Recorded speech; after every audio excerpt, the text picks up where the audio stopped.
Sweet. Got it. Do you see it? I do. And we'll Looks just play great. the music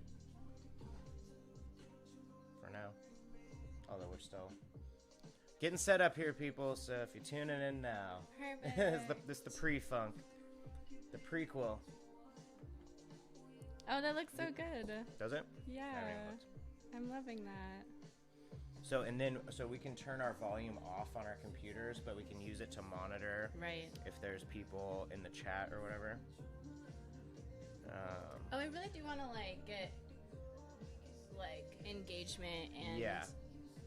That's the move, right? ask some good questions. Yeah. I don't know. It'll just come up naturally, So but do you see it live? I do. Cool. What is it? And it says we're Yep. coming soon. That says we're Coming soon Coming to a soon. theater near you. All right. So let's see if it's It's perfect. It says it's online on YouTube. Oh, we already got Sweet. 3 people on. What's up, 3 people? Hello, hello. Hello, 3 people. We're getting ready to do our podcast. Please, if you have any questions, feel free to send them our way. Drop them, like, share, follow. Oh, okay, here we go. I see it. Okay, so. Boom. Boom. Got I it. don't want that. So I need to.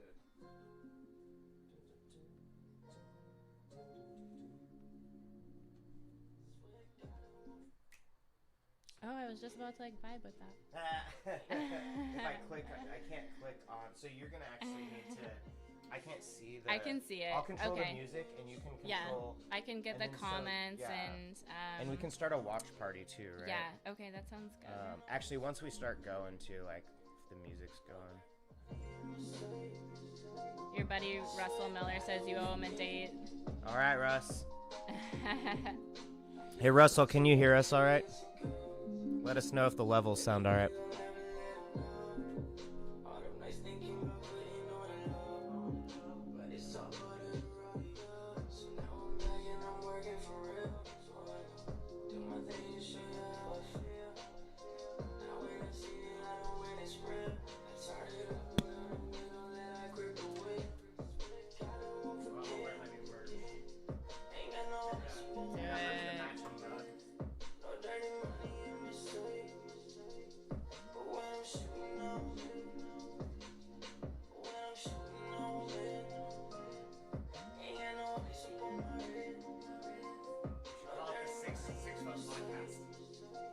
Let's sit.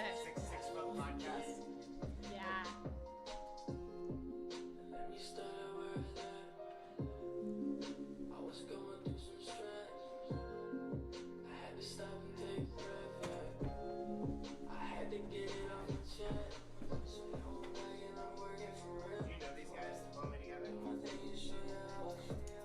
No, I don't. But it sounds familiar though.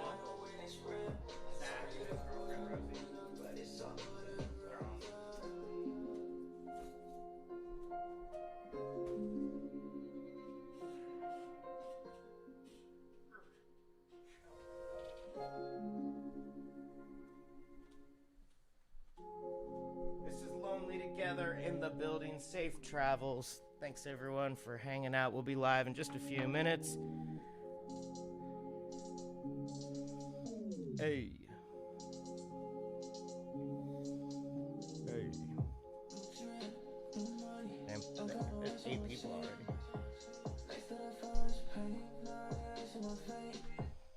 Oh.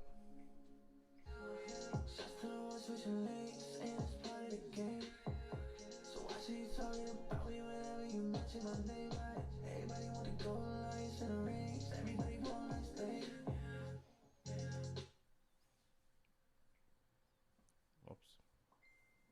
Whoops. This DJ's terrible. Yeah, there we go. I love this hoodie. I love it. All right.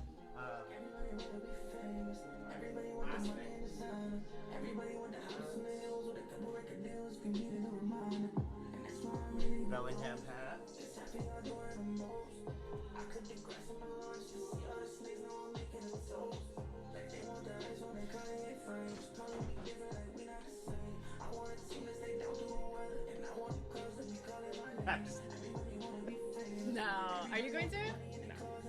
I just like to have these are the Bellingham bandanas. I just like flexing on them. Yeah. Okay.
Yeah. Having that just on, it's just on like nature shit. Yeah, I like. It's kind of dope, right? All right. I love that.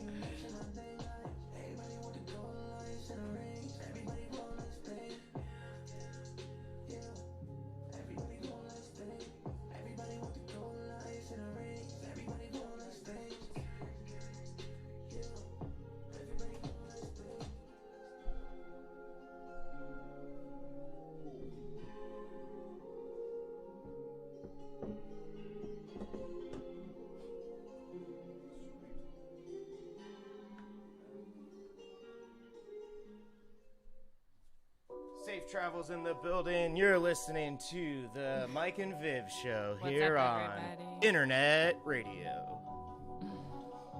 Live on the internet. Facebook Live. Hey, you want some? I'm gonna rock these are like the Sigmund Freud glasses. You have 2 pairs. Yeah. Won't. I wrote, never spoke.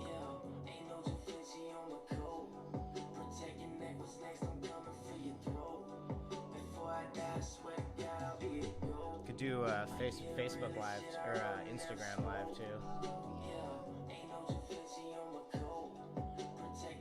Next time. Yeah. It's not enough to see. That's why I need my iPad. I don't have enough of an Instagram following yet. Yeah, I need to work on that. I know, I'm trying to.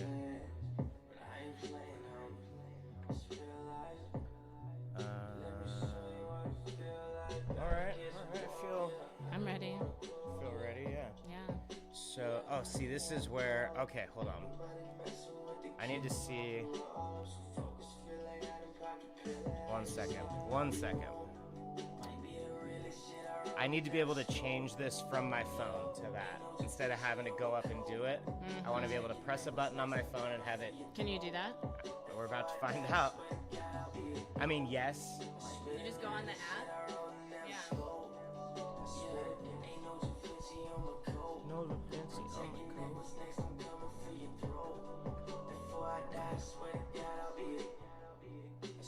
Gotta be. Think your cash we slipping on your own. Safe travels to my brothers on the road. Watch your back and yeah, that's everywhere you go. Yeah, watch your back as they be telling lies. I swear this time it's gonna be televised. I see right through you, you been switching sides. Now you're stopping, cash we slipping on your own. Might be the realest shit I wrote and never spoke.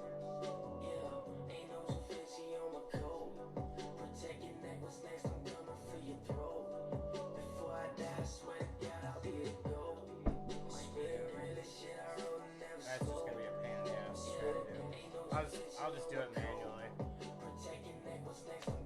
We'll figure that out for next time. Yeah. Alright, you ready?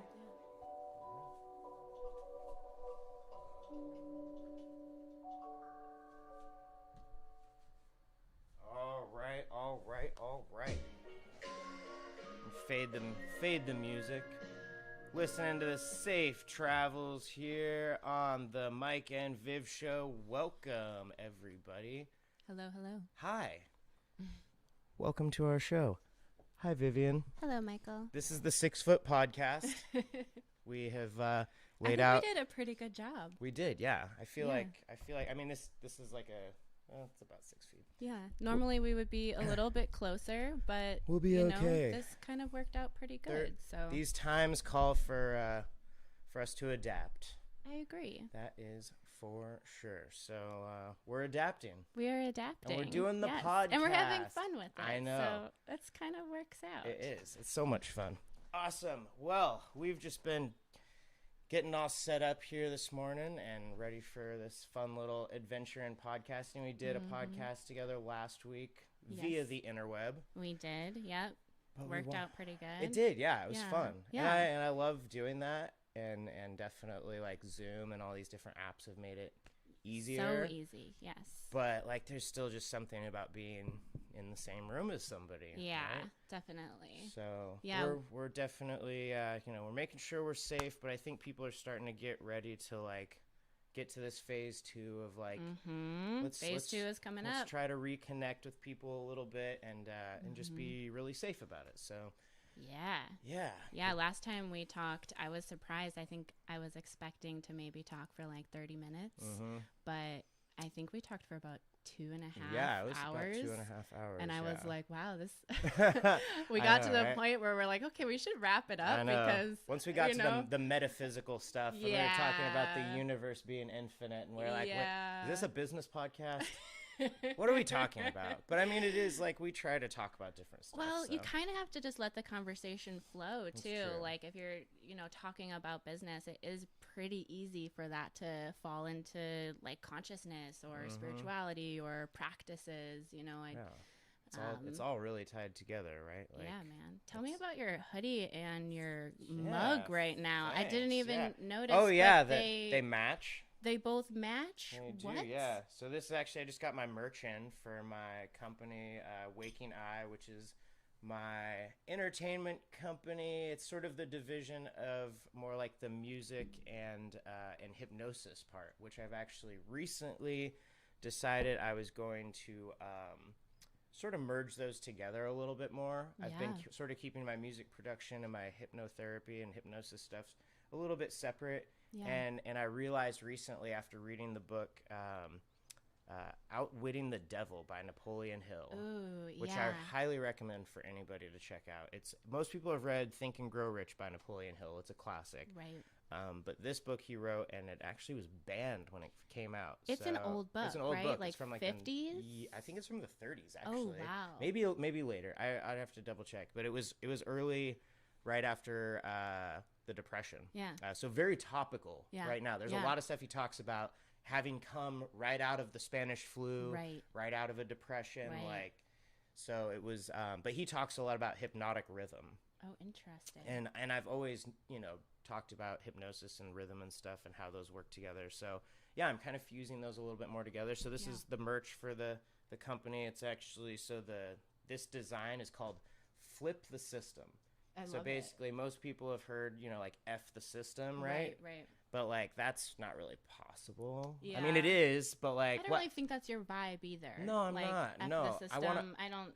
I think that we have good systems in place if we flip them. Right. Yeah. Right. Yeah. It's like everything's inverted in our society. Like the systems themselves are mostly good functioning systems. They're just like they're controlled and run from the top down as opposed to the bottom up. Right. So yeah, that's kind of the concept, is just like flipping things. And it's funny, it's something that me and Charlie actually have talked about a lot, because that's his whole thing, is like, flipping the pyramid, right? So like we should have in our society the majority of people at the top, right? That should be the biggest thing, like the people that are doing well in a society. Right. The bottom should be the people that are doing poorly. Your society should have a small amount of people that are doing really poorly, right, as opposed to state of our God, country I wish right it was now. that easy. No, right? But it is, right? I mean, Yeah. I mean, it's not, but it is. Yeah. Well, I love the merch. I love Thank the you. design. I Yeah, think it's really appreciate it. Yeah. it's cool. It's like it caught my eye from across the table. I have it available for purchase on my website. You We'll go. drop a link in the comments below. I also love your sweatshirt. By the Thank way. you. We've got a lot of cool swag on right This now. isn't local. I think Mod Sun is from California, Yeah. but I love Mod all Sun. good. I actually had one of these sweatshirts that I got secondhand, and I had it for years, and it had all these rips down the side, like those like an article of clothing that you have that you just keep, Yep, even though it absolutely. looks disgusting, Yep. like you shouldn't even wear it out, Absolutely. and then just recently got a new one. So Nice. yeah, I need to get on my merch game though. That Well, is definitely we're my definitely that's part of like what we're talking about today, and we're Yeah. stepping up. We That's each next have our local merch on. You got the Camber hat. Yep. Shout out to Camber. Yep. Camber coffee, and I've Do you got pronounce it camber? Because I always pronounce it camber. I don't know. I say Camber. Yeah. You say Camber. I say camber. What We'll is have it? to. What Will do you think? somebody- Hey, let us know what you think in the comments. Yeah. Let's see. Yeah, I hope everyone's having an amazing time out there, and thanks for joining us. We're on Facebook, YouTube, Twitch, and maybe one other one right Maybe now. one other one? Maybe LinkedIn. I'm- LinkedIn, what's up? Are we on LinkedIn? Can you go live on LinkedIn? Yeah, I was trying to. I've never even seen that option. It's like they had like a beta program that I was Okay. in, but I don't know. It's hit and miss with them, but I love LinkedIn yeah, so much. It's great. Yeah. We talked a lot about LinkedIn on our last podcast. I talked a feel lot like about we'll probably LinkedIn talk about it again. In general, Yeah. I'm like, I don't know. It feels like this thing that no one, I guess, Yeah. people in our circle talk about Yeah. LinkedIn, Well, but LinkedIn is where the money is. LinkedIn is where the money is. LinkedIn is where I find the most respectful, Yeah. like people who are, because it's just directly tied to your employer. to your employer, Yeah. right, and to so your nobody's, business. So And nobody's it's- out there like Russian trolling on LinkedIn. No, there's no trolling. Well, there is a little bit, like when you. Well, there's business trolling. There's business trolling. Well, Yeah. people will send you, if you connect with Yeah. them, they'll send you like this long blurb that you can tell it's just like a Yeah, copy for pasted sure. kind of some copy pasta thing, and they're trying to sell you, Yeah. on something. for sure. But if you don't go about it, I mean, you can go about it however you want, Yeah. but it's just like everything. But I've else. made some amazing connections on LinkedIn, like very Yeah, I love it. I'm gonna see. I'll check and see. Are we live on Yeah. LinkedIn right now? didn't We'll see. even- If you're on I was- LinkedIn right now, drop a comment below. I'm Shout not out to even our sure LinkedIn if we family. would even see it. I'm on the Facebook Live right now, so if you guys do want to comment any questions for me or Michael, I would love to see it. Yeah, We're probably going to be live for a little bit, so Yeah, we'll be live and share. Please like, share, follow. Let people Yes. know. all We're of trying the we're above. trying to do this like more frequently and doing it with more local people. We've got Zach from Heady Virtual Reality. Hopefully, will either be calling or stopping by. I mean, that's he something. could call in. That's what. Yeah. Well, People that's, could yeah, call. Do you guys yeah. want to call in? Yeah, call in. Somebody call me right now. If someone, if you have either one of my If you know my number and you call me right now, you can be live and ask a question live on the radio. I mean, that's Live on the totally- radio. I just said on the radio. We're not on the radio. We're not on the radio, internet. but It's close. It's- Okay, so yeah. so speaking of, so Yeah. we'll just jump right into this topic. So speaking of live on the radio, radio officially died yesterday or the day before. Joe Rogan signing his $100 million, over $100 million. over $100 million, wow, yeah, Deal. deal with Spotify. Yeah. Spotify taking a major swing And at- YouTube, a huge hit. Yeah, huge hit to Like, YouTube. So Yeah. the war is on as far as content goes, Yeah. and as far as content creators, because I mean, Joe Rogan, this is like the second time now that his show is kind of changing the landscape Oh, of what was the first time? well, I mean, he was the first one on YouTube that was really Joe Mm-hmm. Rogan. He didn't invent podcasting, but Joe Rogan took podcasting out of the basement and into Yeah, the live streaming world. absolutely. So like he live streams on YouTube his show to an audience of over 1 million people. Millions, yeah. I mean, he'll have millions of views on yeah. YouTube Oh, within 24 hours. instantly, yeah. Yeah, it's pretty So insane. he signed an exclusive deal with Spotify. Now Mm-hmm. Spotify has stated their mission statement is to be the world's largest audio platform. Right. Not music, which is what most people think of Spotify as, but audio. And I think now they're showing that, like, hey, we'll probably get into the video and live streaming. Spotify? Yeah.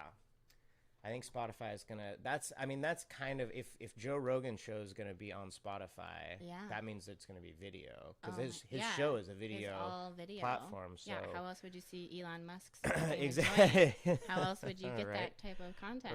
Right. So that's I kind of. wonder. That's yeah. I hadn't thought about that. Yeah, part. that's the part that I think is interesting Right. because not only live stream but just as far as just content goes, because what's to say? I mean, everything's changing all the time, so it's like, Right. what's to say in 5 years Spotify is not what YouTube was? Right. Because YouTube's pissing a lot of people off right now. They've banned channels that are talking about things that they deem to be conspiratorial or,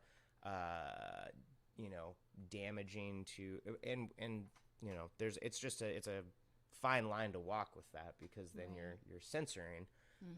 And it is a private company, so they can decide what's on their platform. But at this point, with how these tech companies are really controlling the media and the narrative of stuff, if another company such as Spotify, which is not based in the United States, It's not? nope, Spotify is a Swedish company. Oh, interesting. Okay. Yeah. So since they're not based in the United States, they don't necessarily have the same views on what is considered conspiratorial, maybe.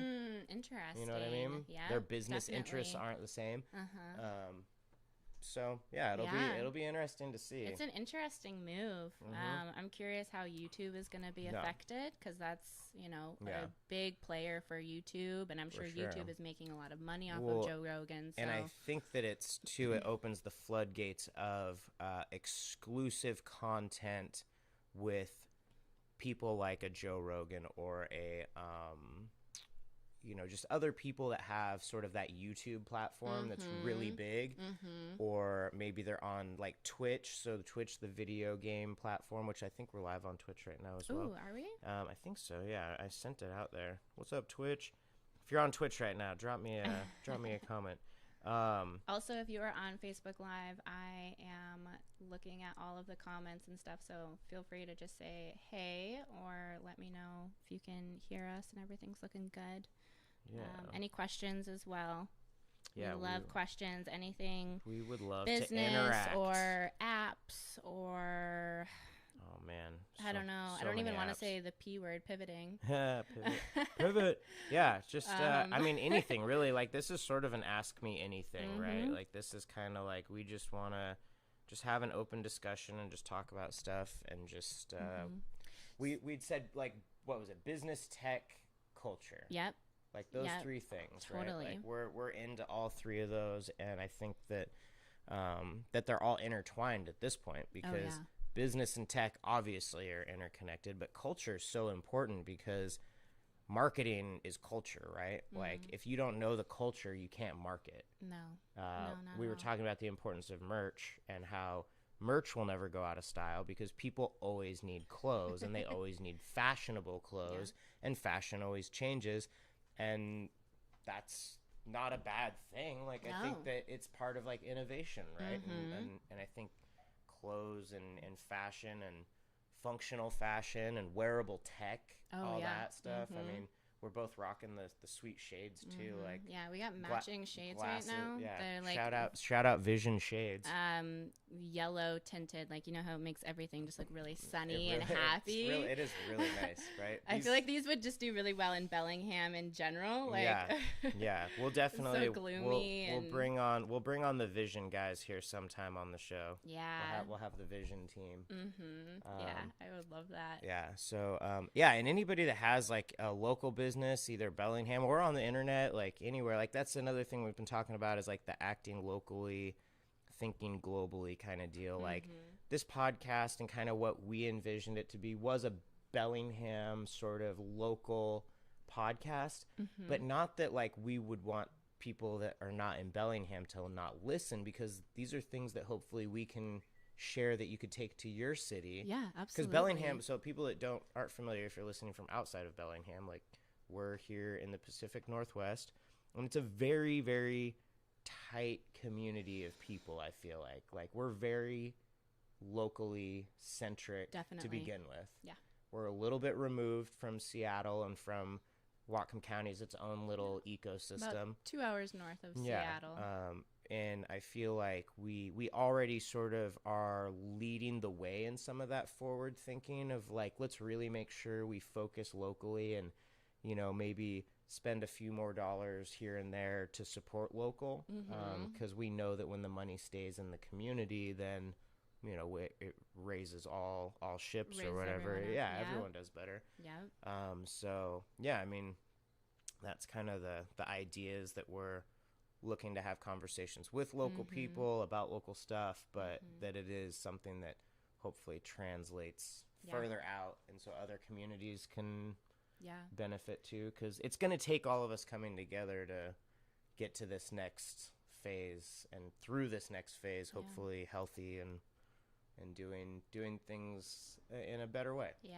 I think they're saying first week of June. Did you say that is kind of like second phase? Yeah, that's what I've heard is that, you know, after Memorial Weekend here, like next week, things are going to start. Yeah, I mean, that's like right around the corner. I mean, it's right now. Like, you know, hey, happy Memorial Day, everybody, by the way. Happy Memorial Weekend. So speaking of which, how weird, there's no ski to see. Like, right. I didn't even think about it until yesterday. That would be like right now. It would be right now, yeah. Today's the day that ski to see would be happening. Yep. So yeah, my mom yesterday mentioned that, and I was like, oh wow, I honestly hadn't thought about it. Yeah, I haven't really thought about any, because like, have you ever participated in that? Not in the race. No, I've been a vendor there before, but yeah, I mean, I kind of like, once Coachella was canceled, I kind of just like was like, you know what? I'm not gonna think about how everything's canceled anymore, because it's just gonna. If we do that, it's just like one after another. Yeah. It's like right now is when I would have been having my, you know, like my 20-year reunions this year. It's canceled. Yeah. What for high what? school. For high school. Wow. Yeah. 20. That's 20 crazy. years. I guess they'll have a 21st. Shout out Seahome.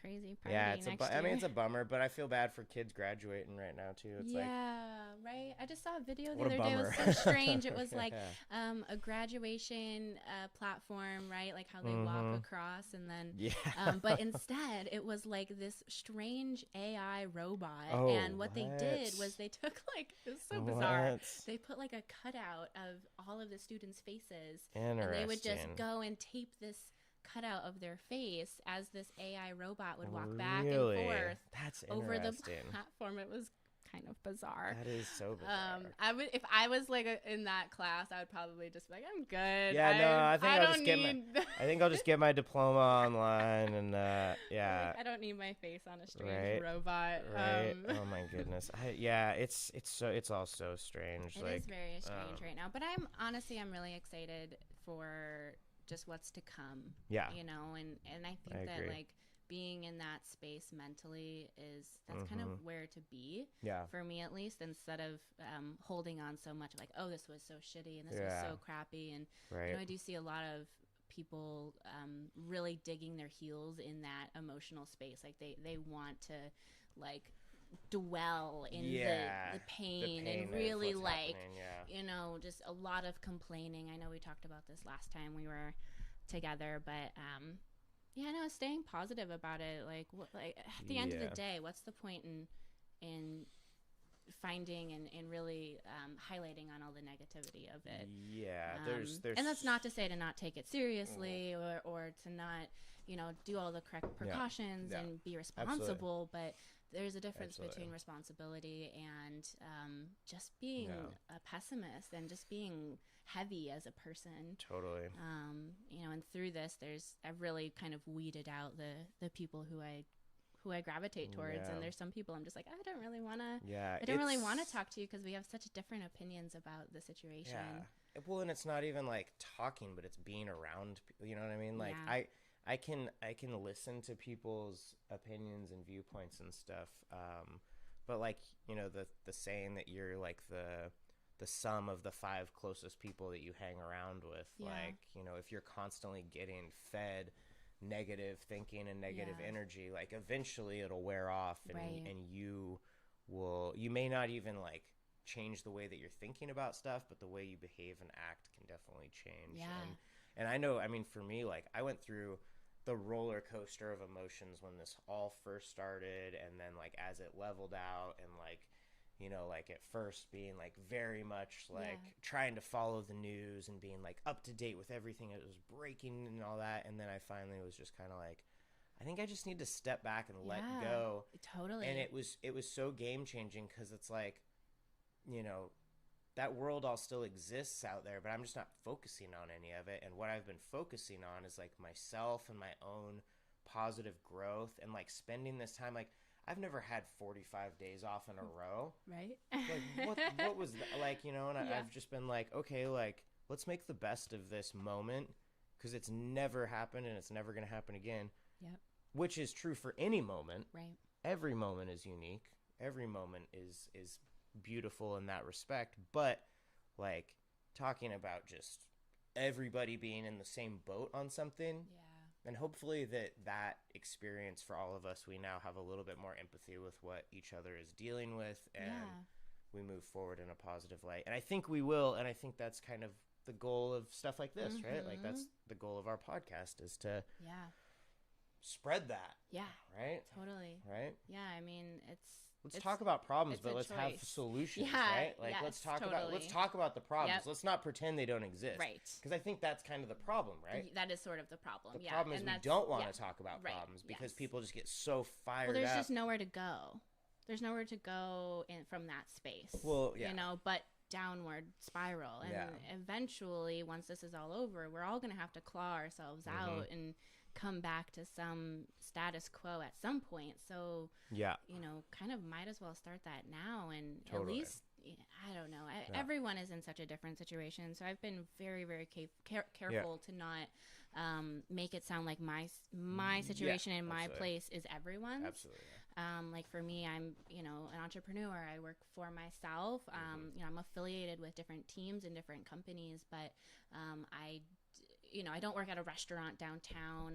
I don't own a brick and mortar that's been affected. So I don't mean to ever come off as, you know, like I know every situation, because everyone's different. But I do understand mindset, and I do understand being able to stay in that positive, forward thinking space. For sure. And, you know, there's a time to mourn, and I believe, like, if you lost someone, then mourn. You know, fucking sit in that space and mourn and feel it. And then get out of it. But if you haven't lost someone, if you haven't lost a business, it's like, I don't know. And it blows my mind, because, you know, we started this year. This is just like the craziest, I don't even know the term for it, but, like, everyone was so excited for 2020. Like, this was our year. 2020 vision. So lit. I've never seen people be as excited for the new year as 2020. Gosh. And it almost feels like just this weird slap in the face, or like just so ironic, right? Like, that this would happen right away in the beginning of this year, that so many people had tons of plans and hopes and dreams for. But I think it's a lesson in, like, that things can change in a moment. And absolutely. That you do have to live your life, like, that you can pivot. Right. Yeah. Right? That you can not be so stuck in your ways that, like, if something comes along and it's like just blindsides you, that, like, it completely like destroys everything. Absolutely. And 2020 is not over yet. No. It's like like all the people who have just kind of like rolled over and just sort of given up and like, oh, we'll start again next year. And I'm like, no, please don't. Like, it's still keep going, keep trying. There is so much left of this year. And well, if you look at history and you look at what happened last time with the Spanish flu, like, and what people are saying now is, like, you know, it's the people that persevere and push harder in these times that end up coming out super successful, because when everybody's in fear mode and is constricting and is like just really trying to like survive, it's the forward thinking and the engine, you know, because somebody right now, there's some 18-year-old kid right now that's like inventing something that's going to change the world, you know, and it happens all the time anyways. And now I think that medical science and the need for changes with a lot of our laws is when it comes to pharmaceuticals and scheduling of drugs and how the drug wars happened, and people have been so fed up with it for so long. And you finally saw with like states legalizing marijuana that it was like, hey, we're going to take back some of this control. Like, we're done being told that this is illegal, and it's you know, there's kids having seizures in Colorado, or in states not Colorado, that were moving to Colorado because the kids were having seizures so they could get treatment. Like, we shouldn't live in that society. Right? We should live in a society where if a kid is having seizures, they should be able to take anything that could possibly help them, right? So I think that coupled with what you're seeing now with what's happening, there's all these laws that just instantly change to be more accommodating. They're like, oh, all of a sudden you don't have to go to the bank to do this, or all of a sudden you know, and it's these things that we already kind of knew. Like, I mean, why do we have all this space dedicated to doing these things? Well, it's because this is the way we used to have to do things, right? You used to have to bank in a bank. You used to have to go see your accountant. Now my accountant is in India. Like, you know what I mean? Like, I can just text a picture of a check and shout out Raj, bro. Like, the guy's amazing. Oh crap, I gotta plug this in. Battery is running low. Oh no, we have a battery issue. It's okay, it happens. It happens.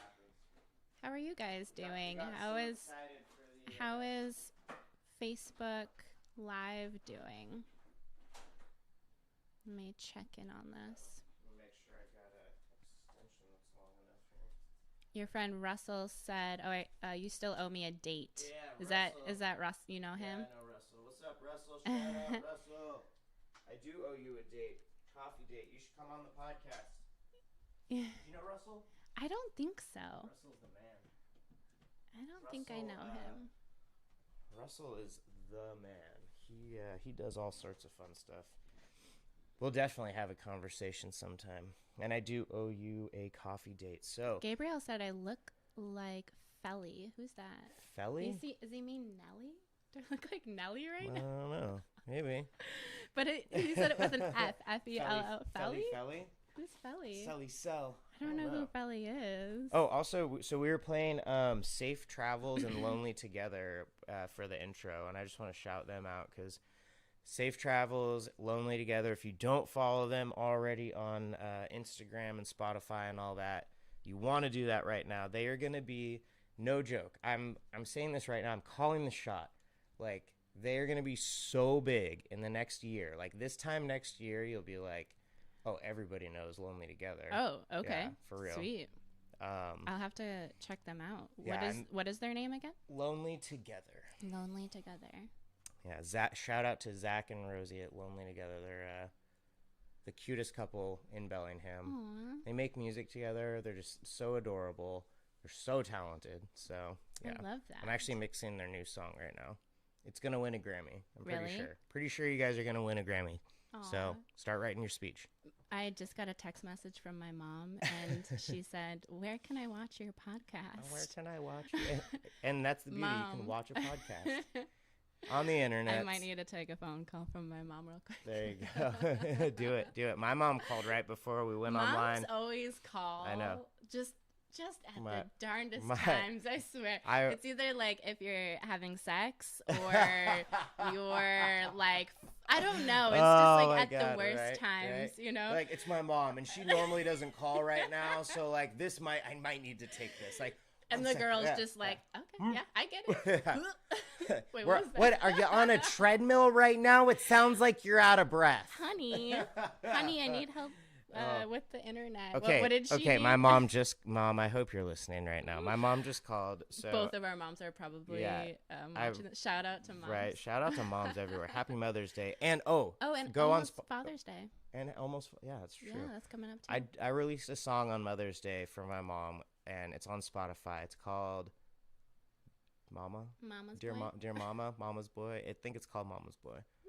But my mom's amazing. I love my mom. Shout out to my mom. She just doesn't know how to use computers. Where does your mom live again? She's here in town. She's here in town. Yeah, she's up on Alabama. Awesome. My mom and dad both live up on Alabama Hill there. They're awesome people. Shout out dad. Shout out mom. The whole family. I wish the Rogue my clan. family lived closer. My mom lives in Hawaii, so it's... Yeah, but your mom lives in Hawaii. She can't send me, like, casseroles Yeah, and right. stuff. Yeah.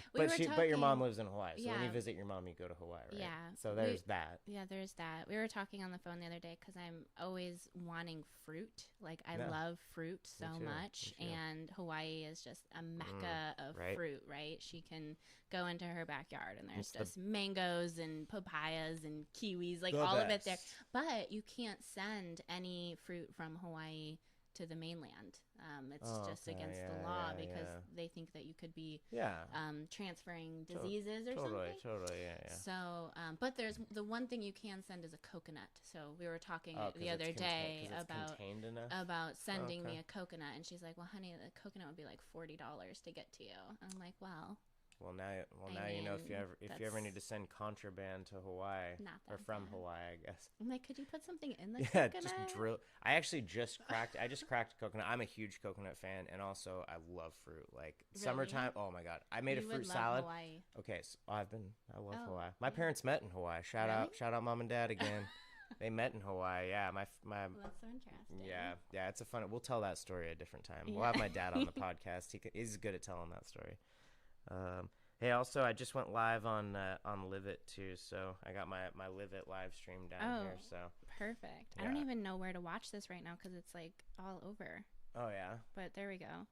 There's that one. So that's where, so when we do this again, I'll have restream. So basically, we can have it so we could have the chat monitor so we can see all of the different streams in one chat. I think that would be. Yeah, we need to see. I mean, we have all these monitors here, so I mean.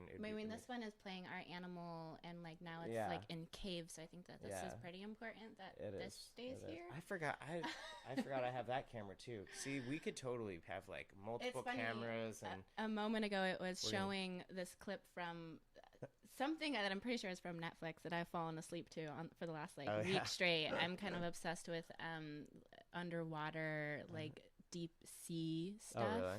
Yeah, I watch it every single night. It's kind of like my blanket. It's like my your nighttime. It's the same episode too. Like it's cool. It's not even like anything new. Speaking of like things I know to exactly follow, what's coming up. I'm like, okay, yeah, here comes the big shark, or like. So what you're describing right now is hypnotic rhythm. Yeah. That's why falling asleep to the same thing always like works every time. Hypnotic rhythm. It's pretty silly, but it's Have very you seen comforting Midnight to me. Gospel? No. Midnight Gospel on Netflix is amazing. It's a show? Yeah, it's Duncan Trussell. He's a comedian who he's been on the Joe Rogan podcast a bunch. He's a really funny comedian, but he's very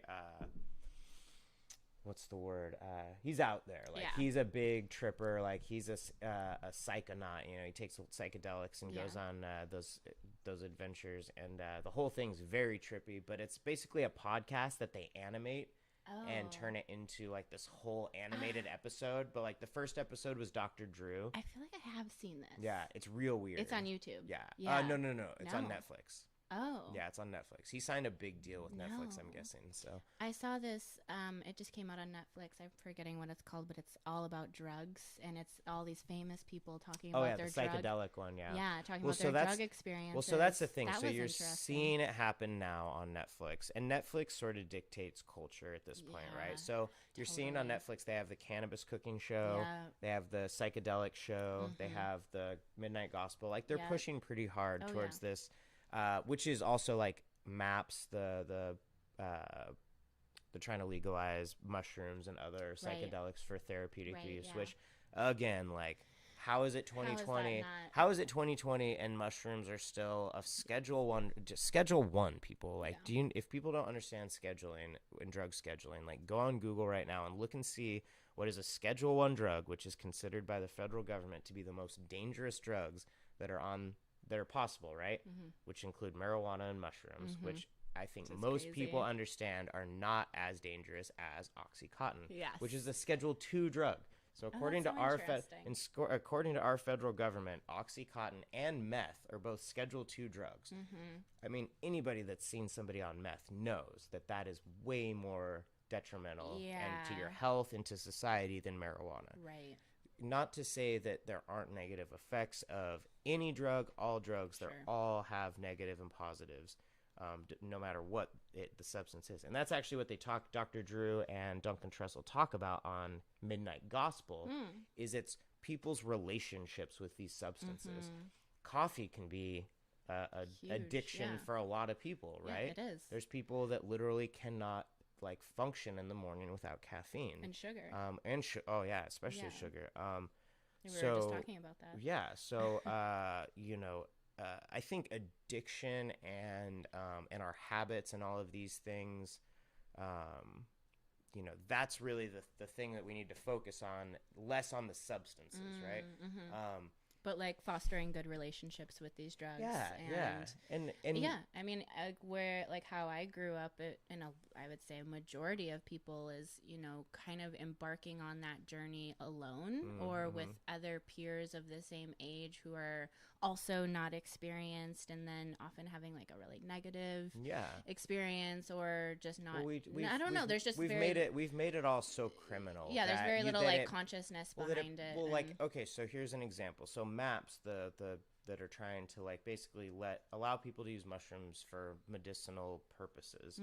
Like they're essentially just trying to say like, hey, we would like to allow therapists to monitor people through these psychedelic experiences, because anyone that's done any sort of ayahuasca, DMT, mushrooms, any of these knows, and even cannabis, they're all a bit of they're psychedelics all.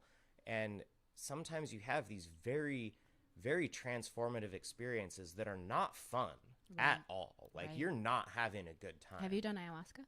I have not done ayahuasca. No. I haven't done DMT, ayahuasca. I mean, I did mushrooms back when I was younger. That was like my main. Yeah. And I had those experiences when I was younger. But like as an adult, like if there was a place that you could go and be monitored by healthcare professionals and they would administer, just the right, and monitor you. And then afterwards you had a psychologist that you could talk to and be like, I think that sounds really weird, though. Would you want that? Absolutely. Really? Yeah. Well, and maybe it's not a psychologist, but like maybe it's just some, just somebody that you can that kind of guides you through some of these things that you're like, this came up and this came up. Right. And, you see that a lot with the things like the ayahuasca, specifically. I think mushrooms, you see people doing just off the bat on a given Tuesday without any guidance. But, you see some kind of coach or a counselor that's there guiding you, shamanic person who often like takes some as well, maybe not like quite as much as you, but I have not really gone down that path myself. Not yet. I haven't either, really. I mean, I haven't done any of but I've heard people having these very transformative experiences. I was actually approached on Facebook of all places. Surprise. That there are ayahuasca experiences happening here in Bellingham. And I had no idea. I told the person I was like very interested, and I was like, thank you for, messaging me. It was it wasn't creepy. It was kind of like, hey, I thought, I've been seeing your content. It looks like maybe this would be something you're interested in. I see your sweatshirt. No worries. And I said, yes, not really for me right now. I appreciate, you reaching out. But I did not know that there's ayahuasca in Bellingham. And I don't know if that would even be, if I would, I don't know. Yeah. I'm not sure. I've done a bit of research on, what are the pros and cons of like going and traveling to Costa Rica or Peru and doing ayahuasca in this place that you have never been before. You're kind of on a weird vacation and then having this ridiculous experience and then coming back to your Yeah. hometown and somehow integrating that for into real. your life. It almost seems like that would be more traumatic versus like Just doing being it at near home. home or doing it at Yeah. home. Well, and again, I think it comes down but to don't like, think I'm not really thinking about this too much. Don't get the wrong idea, guys. Yeah, no, I mean, well, and it's just like, I think it comes back again to just like, why do we live in a culture similar to like kids having to move to Colorado to use cannabis to treat a seizure? Like, why are we sending people to Costa Rica to do this experience when there's doctors and healthcare professionals in America that would love to at least experiment? And that's really what it comes down to. Like, whether or not it's effective or works or any of that hasn't really been tested because they won't allow it. And that's the problem. And that's what Schedule 1 drugs, that's the problem that's happened with cannabis this past 40 years, is that they wouldn't allow anybody to test it. So then that almost is like, okay, what are you trying to keep us from finding out? And now they're finding it out, right? Like the stuff that all the research that's come out since legalization is like, oh, your cannabinoid system and your CBDs and all of this stuff, there's all of these health benefits. And again, not to say it's not for everybody, or it is for everybody, or that even it should be used in a recreational way, this way or that way. It's just like, why are we not allowed to even experiment and see what this plant does? It's like, okay, that's the big question. I think I see us experimenting with it, but my question is more like, why did it take this long? You know, because I do, especially living here in the town that we live in, you know, it's very it's all around us. There's you know, everything from just cannabis plants to growers to people who are in all different aspects of that, and then there's CBD and oil, and it's like, I'm sure between the two of us we could find any of those things. So it's not that it's like not here, it just seems like it's taking a really slow time. And I think that what happened kind of with a lot of this was the medical side of it kind of got bypassed again. Like when it became recreational, it was just like, it went from like, because at first it was a very medical like thing back when it was strictly medical, and then like a few years ago. And then it kind of flipped to like it's solely recreational, and people are just required to kind of figure it out on their own, as opposed to like, I mean, not that I would want pharmaceutical companies to take control of it or anything, but like people that are using it for a medical purpose, like you shouldn't have to pay that out of your own pocket if it's medicine. You know, you can, and that's again the ironies of America, right? Like you can go pay $3 and get 4,000 pills of Vicodin and Xanax, but like if you want, you know, to go get a gram of cannabis, you have to go and like prove that you're 20, you know, like all this stuff. It's like, I don't know. It's definitely an interesting topic. I'm glad that we live in Washington though, because it seems like we are kind of on the forefront of. I think that's very important, and I think that Washington, for all of its faults, it does do a lot of things right, and I think the West Coast in general has been leading the way. And a lot of that forward thinking, not just in this particular avenue, but back into like tech and the whole business wave of stuff. I mean, you look at the things that have happened in Seattle and San Francisco in the past 20 years.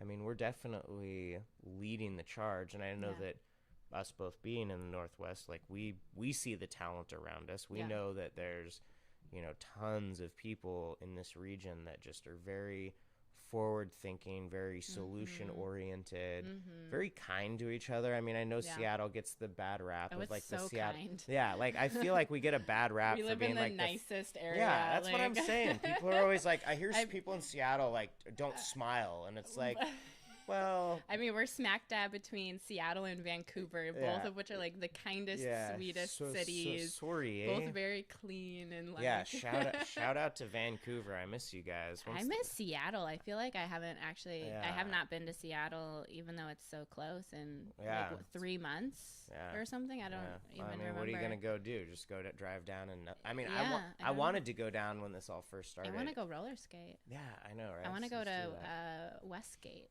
Southgate. Is that what it's called? Have you ever been there? Yeah, for sure. We need to get more roller skaters on. If anyone's out there that roller skates, hit us up. Yes, absolutely. Yeah, whenever I see people roller skating, I roll up to them or walk or whatever, and I always am just like, hey, can I give you my number?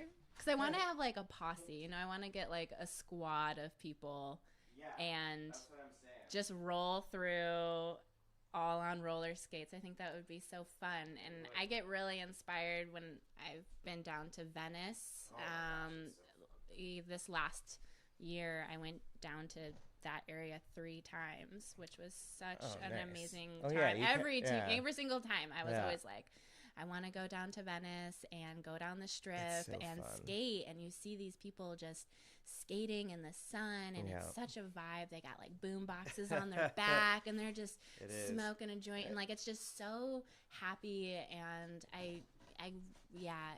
I wish that things like that were a little bit more popping around here. I mean, it really is just kind of the weather, obviously, you know, majority of the year. Yeah, once the sun comes out, it gets a little more. Yeah, no one wants to skate when it's wet. You can't stop. It's really dangerous. But we legit have, like, I mean, we were just talking about this yesterday, me and Zach at Hetty, about how I don't think that there's a better place on the planet for biking.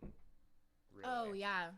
Like realistically, like I don't know, actually. I've been to so I grew up in the Midwest, and Madison, which is the capital of Wisconsin, is actually #1 bike city. Really? And well, this was a few years ago, but it was the #1 bike city in the world. Yeah. Or not the world, but in the United States, because literally just like even the side roads, because like Bellingham, you'll see there's the bike paths on all of the main roads, but then once you're on any side or residential streets, it's like, okay, you're just in the street.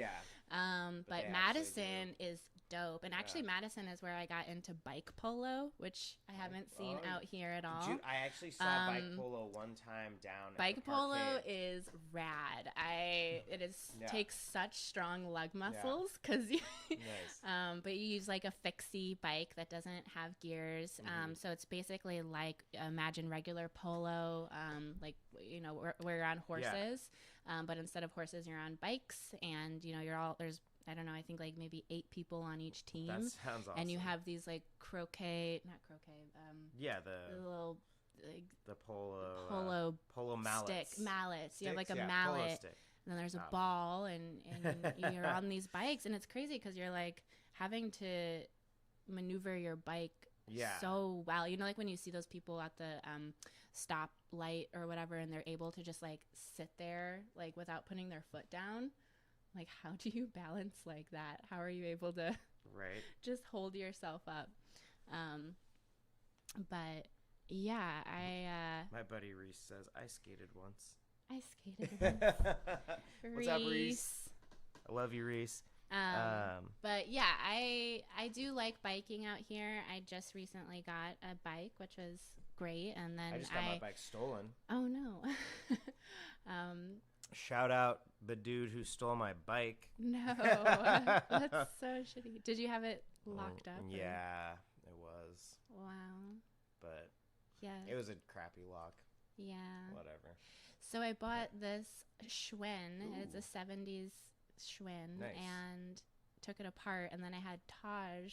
I don't know, you know Taj? I do know Taj. I love Taj. He did like a custom spray paint job on the bike, and it's really, really beautiful. And then had another buddy put it back together because I just couldn't. Yeah. I like started putting it back together. I was like, I don't know how to fucking put on the brake lines and the like gears and stuff. Yeah. So I got it about halfway, and then I was just like, I will pay someone else to put this back together, please. That's awesome. But yeah, skating, biking, I think that those are both really fun. You know, something I want to get going here this summer is I like doing like urban frisbee golf. So like, I like to go up to Western and play frisbee golf, just like, you know, between buildings. And just like, I mean, I love playing in the woods too, but like there's something about, I was doing it when everything first closed down and the city was just like shut down. So I was just walking through the city, just like throwing frisbees. Are you good at it?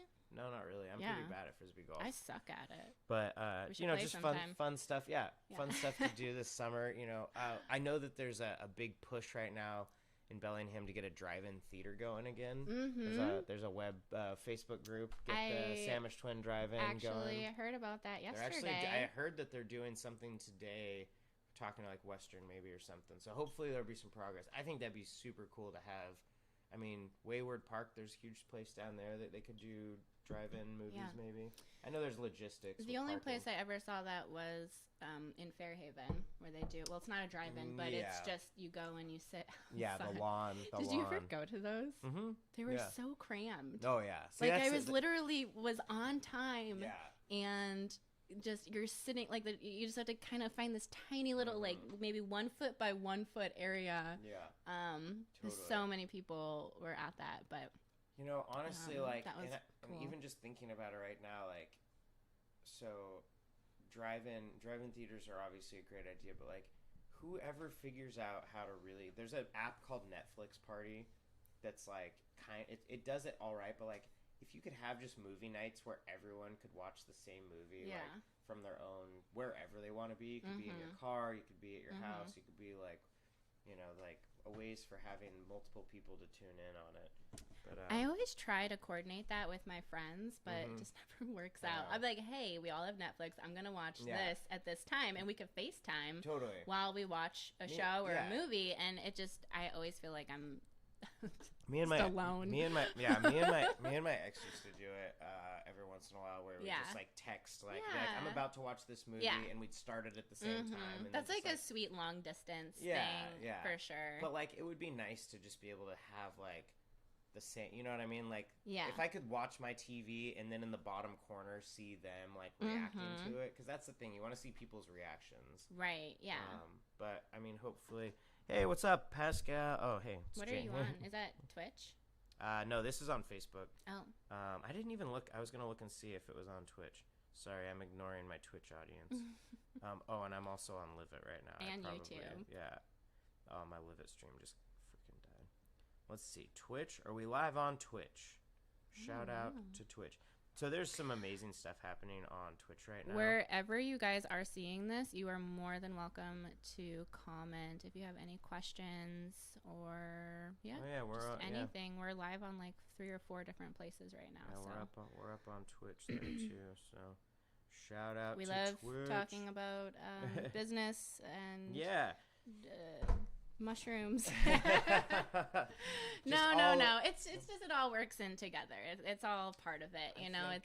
I think that's the beauty of like podcasting is absolutely. That you can talk about whatever. And my business has flourished and I have grown as an individual as I've started becoming more aware of different drugs and using them in ways that has helped me to just like expand my creativity because what you and I do, we need a lot of creative juice, dude. Like in order to be able to writing all of this stuff and coming up with all these ideas and coming up with merch and helping other people with their businesses and somehow like trying to stay one step ahead so that you always have something relevant to say. Like that's not a headspace that any old person is in. Like and it's not even drugs. I'm just saying like meditation.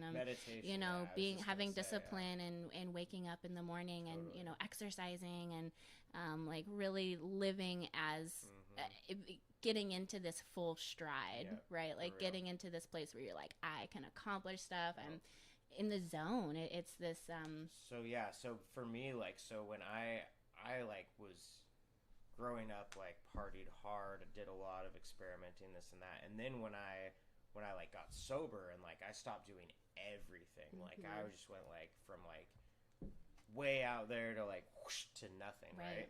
And what you just said about like meditation, mindfulness, like so being that like my side business is I'm a hypnotist, well not my side business, but like I'm a hypnotist and I do music and I combine them together. And what hypnosis and meditation, which all meditation, hypnosis, it's all really kind of the same thing, right? Like hypnosis is a form of meditation. It's just a very specific type of meditation. And there's so many misconceptions about what it is and that it's mind control or that it's this or that and like whatever. all that it really is three things. You're focusing, you're imagining, and you're feeling, right? That's it.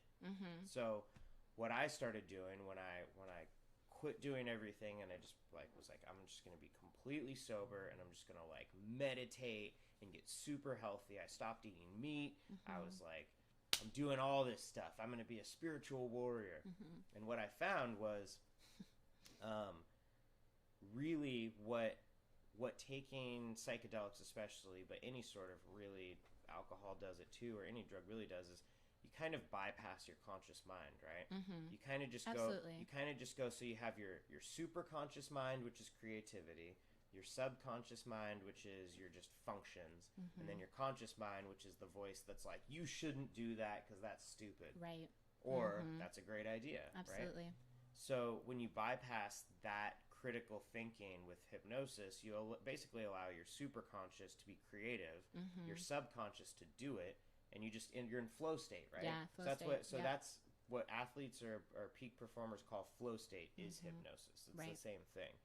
So I started doing these meditations where I was like, all right, like my main focus is going to be just to like be creative or tap into like whatever universal consciousness is and just allow my thoughts to like run wild, because most people when they meditate try to quiet their thoughts, right? They're like, I want to just like quiet my thoughts, but that's really difficult. So the opposite is like, how about when I meditate, I let my thoughts go wild, like no, just like whatever comes up, I'll just think about it and be like, why did that come up? Cool, next.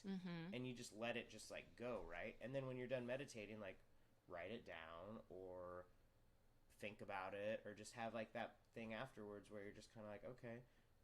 And you know, I tell everybody that I work with for hypnosis, I tell, if you can just do 15 minutes a day of meditation or of something for yourself, it doesn't even have to be meditation. If you just like give yourself 15 minutes of like something relaxing or focused on you, or you know, whatever, whether it's a bath at the end of the night or whatever, right? Like that's so important for our mental health and just our overall well-being, I think. So I think it was Tony Robbins who said, if you don't have 10 minutes, you don't have a life. Like if you're not able to carve away 10 or 15 minutes, which really in hindsight is such a tiny amount of time. Like that's the minimal, like totally. 10-minute meditation is great, but you know, you really start getting into the juicy stuff when you're 30, 45 minutes, an hour. Well, and that's too, you break through those thresholds of where your inner dialogue will be like, okay, we're done. Like this has been long enough. Like you should stop.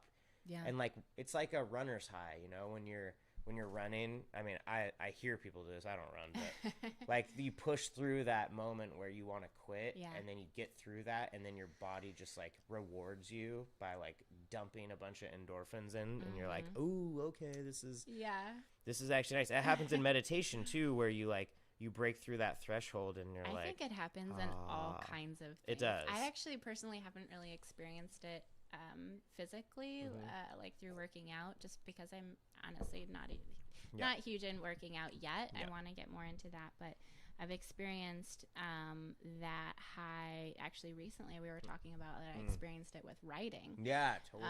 We were talking on the phone yesterday or whatever, and you know, experiencing when I first started writing, just so many blockages, and like I would, you know, write one sentence and then sit there for like 10 minutes, like, okay, what else? Like, come on, there has to be more. But being able to just keep pushing through that and keep going. And it's been amazing to see the high that's come from that. Totally. So I think that flow state can like, it's not even just physical, dude. Like I think you can have a flow state in business. Absolutely. You can be just like killing it. Absolutely. Like you get into the zone. I don't know. It's like a mind, body, spirit, all are aligned, and you are in the right lane to make shit happen. I can feel it right now too. And you feel it when you're having really, really good conversations, or when you just know like, yes, this is the move. This is the next step for me. And then you just keep having another step and another step and another step. And Yep. You know, there's definitely something to be said for, you know, downtime and, you know, sometimes there's a lot of confusion about not knowing the next step, but, Yep. yeah, it's all a meditation. I think, you know, there's a lot of different people who talk about that. Meditation isn't just closing your eyes and, you know, being in stillness, but that there is such a meditation to everything in life, like, definitely business, sex, cooking, you know, talking, absolutely, driving, riding your bike. I think you can just get into the zone being with it. mindful, right? Like that's really what it is. It's like meditation and mindfulness. It's like, well, what is being mindful? It's really just thinking about your thoughts and why you're having them, and like giving yourself the space to know that like not every thought is a good thought, not every thought is a good idea, but like your actions are yours, right? So like you can have all the thoughts in the world. Like I could think that it's a good idea to eat a whole bag of Oreos. Right. That sounds like me. Do I act every on night. it? Yeah. I have such a bad Oreo addiction. Oh, Oreo. How did I know that, right? I'm just vibing on these Oreo vibes. No. It's funny that out of all the things I you know. could have mentioned, it's like Oreos actually are a serious vice of mine. I was thinking the other day, I was like, man, Viv, we got to get this. Got to get this in check, girlfriend. All right. We'll get a go ahead with your. We'll get a hypnosis going for you on your addiction to Oreos. It's funny because I don't have. I like candy and I do like sweets, but there's like certain things like just Oreos. I also. Did you eat Oreos as a kid? No. I had Numinos. Have you ever had those? Yeah, of course. Yeah. Shout out Paul Newman. Not as good. No, as they're not as good as Oreos. I don't drink milk anymore, so that's a good neither. like. I used to do Oreos and milk. Free, that baby. was a thing. I'll tell you what. So since I stopped eating meat for a while, and then I kind of started eating a little bit here and there, like integrating it back in. But I just recently went back to completely plant-based, other than like occasionally eating fish. And I stopped eating dairy, which was like the big thing for me. I was full on addicted to dairy. Really? And I actually read an article that said that dairy is as addictive as like cigarettes and heroin. Yeah. Because there's a chemical in dairy that is essentially, it's a similar type of like dopamine inducing chemical. So like that's why literally like we've all had this experience like eating an entire pizza and just being like, oh my god, that was amazing, but you feel like garbage afterwards. You feel literally like garbage. Yeah. But like while you're doing it, you're like, that cheese is just like, oh my god. And same with ice cream. Like we were talking about ice cream. I just went shout out Co-op for I went and bought every single dairy-free ice cream that they had. And I was like, I'm gonna just like really be like, okay, I'm still gonna eat ice cream. I love ice cream. I don't want to stop eating ice cream, but I would like to not be eating dairy. So like these cashew and coconut stuff, it's delicious. Like there's no reason for me as a adult human that I can't make the choice that I want to do this for myself. And my health has gone I've only done this for like 2 weeks, but like instantly I feel better. I'm not as like lethargic. I feel like I wake up in the morning and I'm just like I'm ready. So it's been really cool. My skin feels better, like just everything. Just I feel like dairy just kind of like clogs you up. It doesn't make any sense why we would eat it. It clogs my brain. It doesn't make sense why we would eat it. I feel it like in my stomach when I eat a lot of it, but I feel it in my brain, and that's like a weird thing to say, but it's inflammation. I feel the inflammation in my brain. I feel like slower, like I can't think as quickly and just like clear. Which is probably why I eat it at nighttime. I like would eat a bunch of dairy at night because I'm like, it helps me just like if you want to watch Netflix at night and just like veg out, like eat a bunch of dairy and just be like. Have you ever studied like Ayurveda or Eastern medicine at all? So dairy is very kapha. Kapha, and kapha is the like heavy earth grounding. So they actually recommend eating dairy for vata types. Vatas are like they're people who are usually very thin and very frail and kind of all over the place. Like they're the air element, and so they use dairy to literally give you weight and ground you as a person. It's baby formula for a giant animal. Yeah, it's incredibly heavy. Like that is what it does. So it makes sense that it would make your mind feel heavy, it would make your body feel heavy, and just kind of slow you down, which could be good for some people in some body types. People who again, it's just balance, are right? just like all over the place and really scatterbrained, or like air type of people. I don't know. Like I say stuff like that, and people are like, "What are you talking about, Vivian?" And I'm like, people who are really airy and signs. like kind of floating all over the place. Totally. Hey, I'm gonna use the restroom real quick. Yeah. Do you want to just want to talk for a minute? Yeah, totally. Cool. I will actually. I'm gonna check see and see what's comments. going on here. I'll be right back. Do you want? Yeah, you should give me some of not that, but also the coffee and the tequila bottle. Shout out to Asher and his tequila bottle. No, put it in the something. You don't want to drink it right out. No. There you go. I'm trying to reuse more. I've got yes. Pieces. That's perfect. Thank you. So my sister and I'm just going to go on a rant. My sister and I'm really excited about this. She lives back in the Midwest, and thank you. And we are going to do a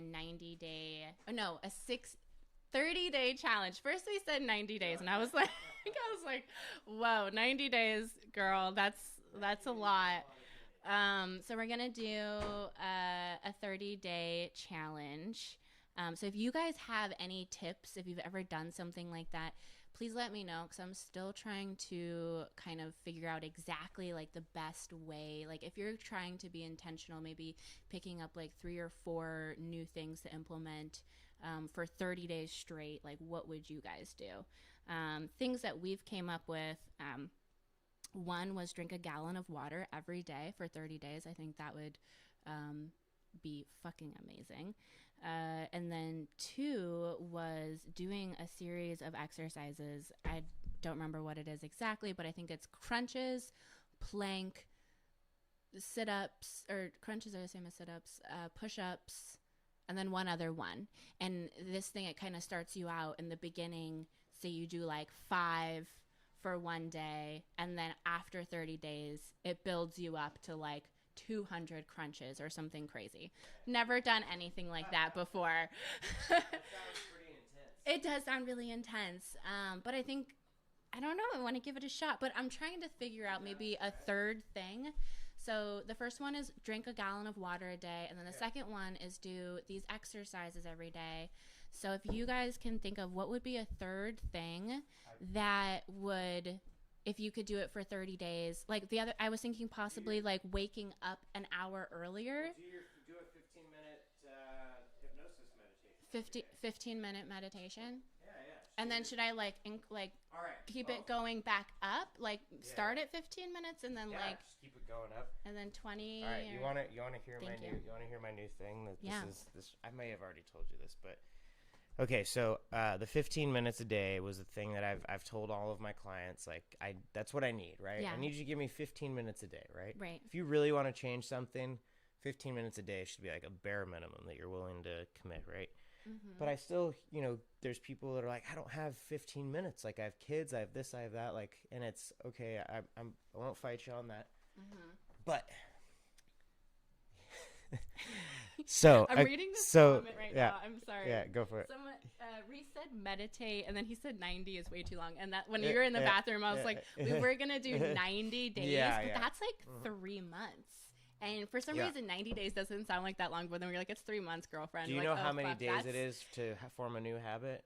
It's like 20. I think it's 21. Yeah, it's not even. It's like 2 weeks or. Yeah, I think it's 21 days. I don't know about that. Like 62. I guess I've never actually done it. 62 is Charlie's magic number. So the magic number that I've stuck with is 62 because it's like it's 2 months. Yeah. But that's still like that's just like a so right. that's not even like for a habit. That's for like if you like try and fail. Mm-hmm. Like if you try to do it 62 times that by the 62nd time it will 1000% work. Right. So anyways, the 15 minutes. So basically, I was listening to a comedian the other day. I was on a podcast with some guys, and one of the comedians said, no matter how bad he has to go to the bathroom, if he gets to the bathroom and he doesn't have his cell phone, that he will literally go and find his cell phone, right? What? And like I That's thought about so it, and I was like, bizarre. but I thought about it, I was like, I've done that before, where I run to the bathroom, not run to the bathroom maybe, but I get to the bathroom and Hey, I we've check all been there. I get to the bathroom, I check my pockets, I don't have my phone, and Yeah. I go back and I find my phone and bring it to the bathroom, which is disgusting in and of itself. Oh, yeah. But I was like, what if instead of bringing your cell phone to the bathroom, you leave it, go to the bathroom, and meditate And just while you're pooping? rest your brain. Yeah, for a meditate moment, while yeah. you're pooping. See, for me, I really like reading. It helps me poop a lot. I saw this Yeah, meme the other for day sure. that was like pre-cell phones, and it was this guy like holding like a Shampoo Bronner's, bottle. like Bronner's. There's so much information on there. Right. It's like I could sit there and read a Bronner's bottle for like 30 minutes. But think about But this. yeah, I Okay, hear think you. about this. Next time you go to take a dump, go in, sit down on the toilet, close your eyes, and then think about from the top of your head to the bottom of your toes, any negative thoughts, any negative energy you're holding on to, and you just kind of take some deep breaths in, and then just like, Yeah. and you just flush it down the toilet, right? The other thing, and then we should definitely move on from this topic, but I Yeah. just want to say one thing. And Please. so when you're going to the bathroom and you're on your phone, and I only know this because like I've seen randomly like people on their phone when they're going to the bathroom. I don't know why, but they sit there and they're like hunched over like this. Yeah. And so when you're hunched over, that's like the worst Yeah, position to totally. ever be while you're trying to go to the bathroom. Yeah. And so then this happened with an ex-boyfriend like 2 exes ago. Horrible story, by the way. Anyways, but we walked in and he's like, on his phone, and like he would always complain that it took him like 20 minutes He needs to a be able squatty to potty. take a shit. I'm like, why the fuck does it take you 20 minutes You get the to squatty potty. take a crap? I didn't get it. Yeah. But then I walked in on him one time and he's fully hunched like Yeah. in over, Yeah. like with his knee or his elbows on his knees. Yeah. Like sitting Like I sitting am like right now, that right? with his phone like down. And I'm Right. like, how would you ever think you're gonna be able to shit that way? So if you do take your phone in the bathroom, maybe just be conscious of like keeping it up, or like Yeah. Get a squatty potty. or Those- get a those squatty things- potty. Those things are amazing. so. What you're talking about, the foot? Yeah. Yeah. It Just- gets you in the it- natural position, right? Yeah. Well, and also like just on a whole other, not poop related, but like that position of like Yeah. the knee, or it's like the monk, not monk position, but like where you squat and you really like let your hip flexors Yeah. open up. Yeah. Because like that's a very important position, and a lot of Eastern and Middle Eastern, like that's how they sit, like Yeah. they literally sit where they just kind of And they eat like that yeah, too. exactly, and it builds really strong cores, right? So it's like Yeah, it's funny that they eat like that and they also shit in the same position. I mean, it makes sense. It You totally eat, you makes eat, and you sense. shit in the same position, Yeah, right? it So, totally well, makes it's. sense. I mean, let's get the natural ways of doing things, Yeah. right? Like, When I lived in Hawaii, when I was like very early 20s, there was a lot of people out there who ate like squatting as a yeah. it was kind of a fad, like I don't know, like teens will move to Hawaii and they'll adopt like these interesting things that they pick up just because they think it's like spiritual or conscious or whatnot. And it's not to say anything negative about that, but I remember seeing these white kids from all over like New York or like LA or whatever, and just like hippied out in Hawaii, squatting and eating with their hands. Yeah. And that was the other part too, Yeah, is eating like with your hands, yeah. no utensils. I love just eating with my eating hands. with yeah. Have you ever had Ethiopian food? Oh yeah, absolutely. Yeah. I love It's Ethiopian so food. good. Ambo. I hope that they're able to stay open. Yeah, Ambo for is the only Ethiopian place in town, and they were over at the public market, and Yeah. then they shut down for like a year, and then they just reopened on State Street. But now with all of this happening, I hope that they're able to stick with it. They're like local, like you go up to the cash register and it's like their daughter, and they're just amazing. really, really No, they sweet are. people. Yeah, they're super sweet. I love those people. They're great, and the food is amazing. The food is Bellingham has is- so much good food. Yeah. Oh my gosh! Like, can we just for a moment, like, We were just I talking had about palminis this last night. Oh yeah. Have you had palminis Yeah. recently? Yeah. The dumplings? Yeah, no, Or I've had it fairly recently. Yeah, I love it because you go in and there's no menu. There's no just, there's meat Yeah.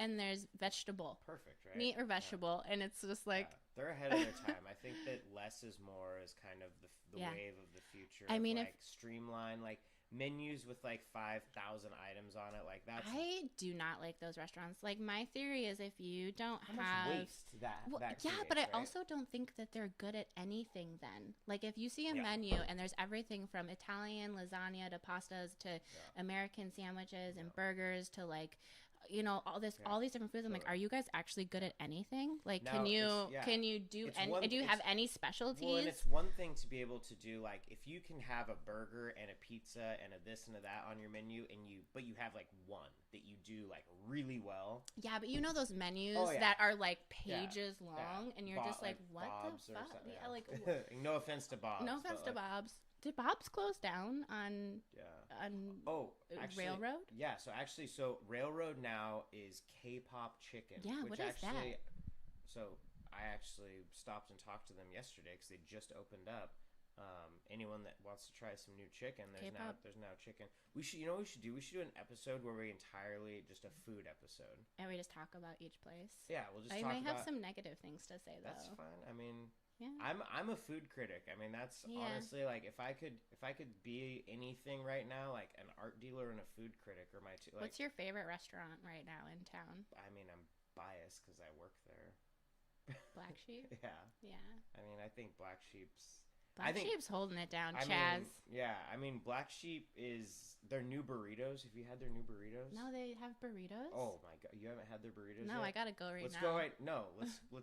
I'm just hold kidding. on. No, I'll put in an order. It's Viking Foods, right? Yeah. Do you have a way to allow live comments at Laughed Out Loud? Oh, is someone Squatty Potty for that's sure? funny. Where are you getting that? Oh, Reese texts me. What's up, Reese? Live comments? Yeah, we'll have live comments in the future. Yeah. We'll have this. So I'm on OBS right now. I honestly could like have it so that the comments show up on the screen so people can see it and stuff. We literally just threw this together last minute because we were like, we need to podcast. Yeah, I'm seeing some live comments, but there's also a bit of a delay as well. So yeah, he just texted me. So you know, it is what it is. You guys. Anyone can call in though. If you guys call me, we'll answer the phone. Yeah, if you have our numbers, you're more than welcome. Promise. Here, I'm just gonna go on Facebook and just post my number and say call right now. Call right now. We should get burritos after this though. Yeah, I mean, you could call it in right now if you want. We can go down there. We could just walk. I was going to walk down. I was going to go to Hetty after this. So. Oh, yeah.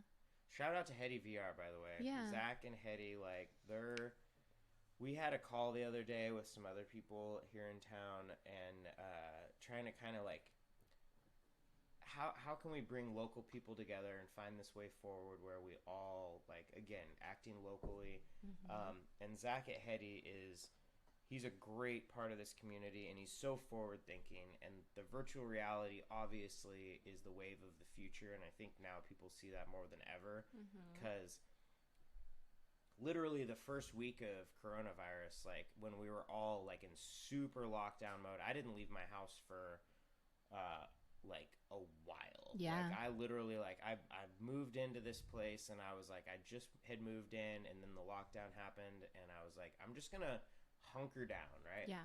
And so Zach loaned me a Oculus from Hetty Virtual Reality and was like, just check it out, go through it, see what so there's this thing called VR chat, right? And it's a virtual reality chat platform. Think of like AOL chat rooms back in the day, but in virtual reality. So you basically have like your avatar. So I was Bugs Bunny and I hopped on and was talking with people from all over the world on the moon. And it's like literally you feel like you're right next to somebody. Like there's no joke. You're like, whoa, there's a person. And you take your goggles off and you're like, oh no, I'm still in my room. Oh, put VR them back on. Crazy. It's so wild. Yeah. So like, have you ever gotten like vertigo from? No, I don't get that really. I don't really either. But the first time I did VR, I experienced what I think might be vertigo. Well, there's like I don't know for sure, well, but no, it was a feeling of like it is. It's a so for some people right off the bat you have to just adjust to the perception, and then there are certain games where there's a setting that you can bypass sort of that like movement because it's like if you're stationary and you're like looking around, most people are good, but it's when you start moving and doing that. It's very strange. There's a game, so not Skyrim. Is it Skyrim? Anyways, you have jetpacks on and you just hold two controllers and you sit in a chair like this and you're in a jetpack and you're like flying around and just like shooting. And I took a couple of coworkers from Black Sheep and it was so funny. I filmed it. They were like literally like screaming and just like, oh my god, what is all of that? It's just like, and that's what Zach always says is like the reason he got into it was because like the wow factor of the first time somebody tries VR and they put the goggles on and they're like, whoa, whoa, and he's like, every time you put somebody in the headset for the first time, they all have that reaction. I had that reaction. I still to this day, every time I try a new game, I'm just like, the new Half-Life game that came out, I mean, it's literally like, it's crazy. You're just in it and you're like, oh, okay, so this is the future of everything, right? I love that. But for business, getting back to so virtual tours for real estate, huge. Virtual events, like we're all experiencing this like weird like live stream revolution that's happening with coronavirus, where everyone's trying to like live stream their DJ sets or live stream their music and all of that, and that's awesome and that's super cool. But the future is like what Travis Scott did with Fortnite. Like, I don't know if people saw the Travis Scott Fortnite concert, but like being inside this ecosystem where everybody has their avatars and you're in a venue with people, but you're in your house, right? So how would that like get mainstream until a lot of people have VR headsets? That's what I mean. You just answered your own question. That's basically what needs to happen. Well, yeah, or they need to become still like more and more minimal. Think about it this way. Because right now they're still very like clunky and you need a lot of like equipment just to even run them. Yeah. Well, versus think about like a pair of glasses or something. So the Oculus Go or Quest, I mean, is literally just the headset and the controllers. Okay, you don't need anything else, right? Right? So those are super streamlined. Okay. The HTC, which you have to have a gaming computer and stuff, is still like the pinnacle of VR. So it still is accessibility. But what I liken it to is like, remember 2010 with smartphones? That's what we're at, right? Totally, right. So the early adopters, like Zach and like people that are in VR, are like, oh, these are important, guys. And everyone else is like, I've got my flip phone Razr. I'll be fine. Why would I need the internet on my phone? 10 years later, 2020, it's like everybody gets it, right? Yeah. So in 10 years from now, when we're in 2030, which sounds crazy, but like, remember how fast the last decade went? 2030 comes around, and I mean, have you seen Ready Player One? No. Okay, watch that movie. I haven't. I think it's set in 2040. Okay. I think it's 20 years in the future from now. But it's essentially everyone sort of operates in a virtual landscape. Right. Oh, like so most crazy. people aren't really doing a whole lot like in real life, or Earl as we call it. Yeah. It reminds me of, what is that one show that was really popular? Black Mirror. Black Mirror, yeah. I feel Black like there was some interesting episodes in Black Mirror, but they always put these really creepy twists on it. Well, the future's kind of creepy because we're not used to that. Like, no. I don't know. They put like a creepy psychological twist of like, imagine like me seeing above your head like the date and or the countdown to like when you're gonna die, and you could see mine. It's like, that's just fucking weird. Like, who would want that? That's a little far off. But what's not far off is, so there's actually I was just talking about this with somebody yesterday. So there's this app called Blue Social. So I'm actually an affiliate for Blue. So I will say that I am affiliated with them. This is not a paid promotion, but cool. So remember the business cards that I had, the digital business card that I got? Yes. That's Blue, right? Okay, that's so dope. basically they started as a tech company that was like, business cards are antiquated. Why would we still use paper cards that you just hand to somebody and they're like, cool, they put it in their pocket? So basically they developed this NFR card that you pull out, you tap it to somebody's phone, and now you're in contact with anything you want, all of your links, all of your social media, boom, right into somebody's phone. So that was like, okay, obviously. I like that idea. And it's a great, like, you literally they have their own social media platform, right? So that's where now they've pivoted, right? I like that idea. The one like thing I would see in that I think would be a challenge is I think of who has business cards, and that's definitely like mid 30s on up is like the business card generation, and then who's like really interested in apps, that's like our generation. So almost like how would those two things really cross? Like, well, 30 and up, I'm 40, so well, if I met people right now, I feel like we would be like, what's your Instagram, or what's your like, I don't know. It's I guess the same. Well, the thing that I always came across was like, it's kind of a wow factor for people when you're like, oh, I don't have a business card, but check out this, and I literally just take my card and tap it on somebody's phone, and a website pops Wouldn't it up be on their cool phone, if like LinkedIn had something like that? Well, no. Or you know how like you when you go on certain that's where it's websites going, and it's like scan your credit card. That's kind of what I'm imagining. Is like, and then it just puts in all of your credit card information. I'm kind of imagining that, but like for a business card. But then I don't know. I guess that would be an interesting system, because there's so many different types of business cards too. They don't all have the same layout, or some of them are horizontal or have no name on. I don't know. Well, so have what? you ever seen David Brown's business card, by the way? I haven't. He like brags and boasts about his business card all Really? the time. Like every time he hands it to me, he's like, "You feel that? You feel that? And then it has some names. That's like funny. it's like this really like it's embossed. It's like embossed. Embossed. And it doesn't even have. Is your like, business card? Well, it's like a. It's one of those business cards that doesn't even have like a fucking name on it. It's just like D. It's just embossed like DB in the front. Yeah. And the back might have like maybe it has his phone number. Flex. But it's so it's just probably like it's probably just his Twitter. It's probably just his Twitter. It's probably just his Twitter. No, but I mean, I think that's like okay. So I'll tie this all together with like a sort of like, okay, when everybody's doing one thing, whoever does the complete opposite is always the one that it's a pattern interrupt, right? So you know, like on Instagram, a pattern interrupt. So you're scrolling your Instagram, and all of a sudden something stands out. Like that's a power interrupt. It's hypnotic. It comes back to like the hypnotic rhythm of you get used to the same shit. Somebody hands you a business card, boom, cool, in my pocket. I might hit them up, I might not. But when somebody comes with something completely different, then you stop and you're like, wow, now somebody's like not just looking at you like, oh, what do you do? Right. But why do you have a digital business card? Right. Like, that's dope. That's different. But then, so what this company's done now is they're kind of even taking the business card out of it. So here's the future, like what you said with Black Mirror.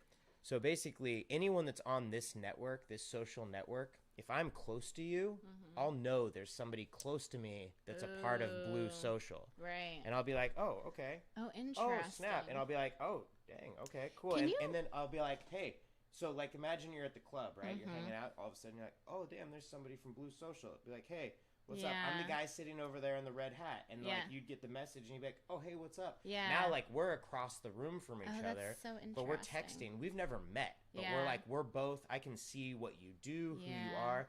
I feel like I've seen stuff that's kind of hinting in that direction. Like I'm pretty sure Tinder has. Now once they all do, yeah. But like now Tinder has once location, you have which is kind of creepy. Smart wearable tech, and once AR, and you have the smart glasses, so then you won't even need a device. I'll just look around, and everyone's information, like you said, will be. Yeah. I'll look at you, and it'll tell me what you do, who you are, if you're single, what.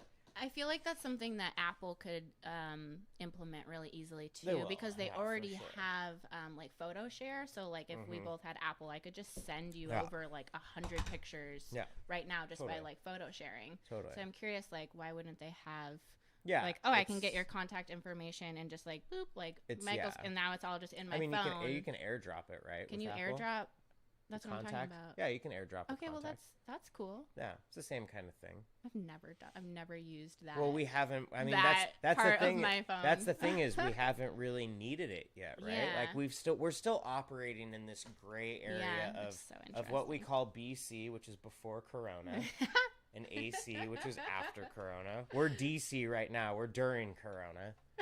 But just come up with that on your own. No, we talked about it. We talk about it at work a lot. Yeah, everything's because so I was doing my Mass 90 training the other day, like server training, and I'm doing all the training. And I'm like, all of these laws are different now. Yeah, like this is BC training. This is before Corona. Yeah, and it's like it's so funny because that's crazy. Literally, they're talking about how you can't sell alcohol off premise, deliver alcohol, any of that stuff. And it's like, oh, now all of a sudden it's like, sky's the limit. What do you need? Yeah. So I really want to stream on I wish that there was a way we could both be streaming on like our individual platforms at the same time. Right. That would be interesting. What the heck was that? I don't know. My laptop just beeped at us. It's like, hey guys. While I'm having a thought. I know, right? Yeah. So what else? We've got a couple other topics we talked about. Tell me about the time that we first met. Oh, the time we first met. I was selling you something. Yeah, you were selling your little pyramids. Yeah. But do you have one? I do, yeah. It's somewhere in my house right now. I don't know where it is. It's so funny. It's black. It's black. So here. Oh, I'll give you the full story. You got a weird one then. Yeah, that's super colorful. No, that's what you said. So here's the deal. So I bought the pyramid at Third Planet. Oh. And it had your like picture and your Instagram and all your stuff. And I'd known you from Instagram. Did you know that I worked there? No. I used to work at Third Planet. Yeah, no, right. it was your stuff, and I knew who you were. Okay, yeah. I'd seen your stuff online, and I was like, oh, because I'm obsessed with pyramids. Yeah, like that's my vibe, right? Yeah. And so I was like, oh, these are super dope, and I bought one. It was a black one, and then I saw you at the farmer's market with your pyramids, and I came up and I was like, hey, I just bought one of your pyramids at Third Planet. Oh, that's so and you're like, oh, which one is it? And I said it was a black one. And you're like, oh, don't get one of those. I'll give you a way better one. And you're like, no, don't do the black one. Like I've got all these dope ones here. Like I'm like, look at my spread. Yeah. So you were like, and I had just moved to the upfront, and I was like, well, I'm gonna go back to my office and then that was, I don't even remember, we totally forgot about the pyramid then. Yeah. We started talking. We probably just started talking about business and like just But then that was like right when I quit Third Planet. Like you met me right at the because then we went and met at this whole what time. was the coffee shop that's closed now? We went Makeworth. Well, every coffee shop's closed now.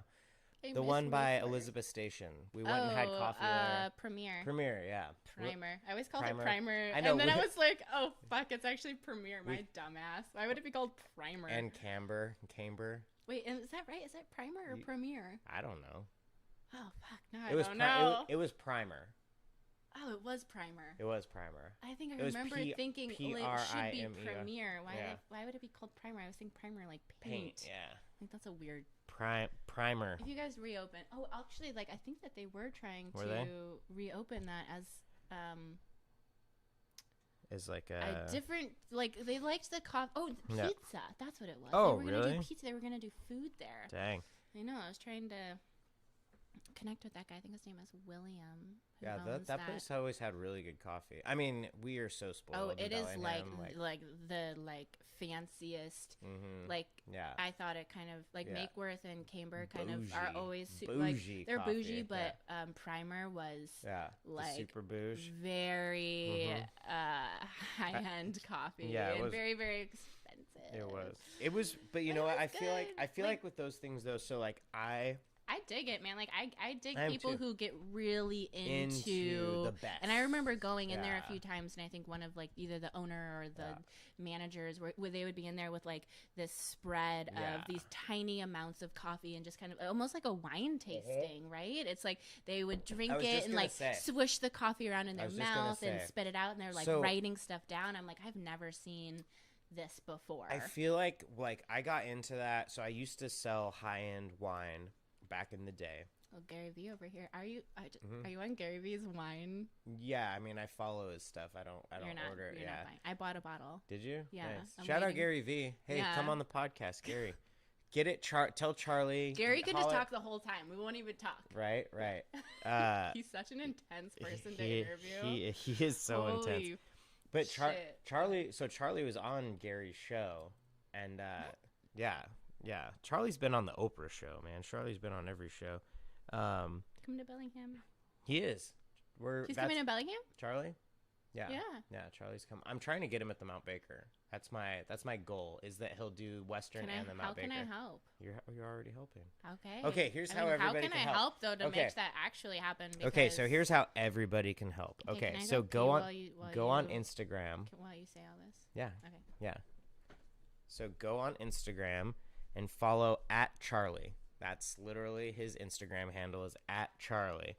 And so Charlie Rocket is a motivational speaker and also a former music mogul. He was 2 Chainz's manager. He is an amazing individual who I've been able to develop a really cool relationship with. I'm helping him with his podcast. So basically, if you hit him up on Instagram, tag his posts, tell him come to Bellingham. He's on his Dream Machine tour right now.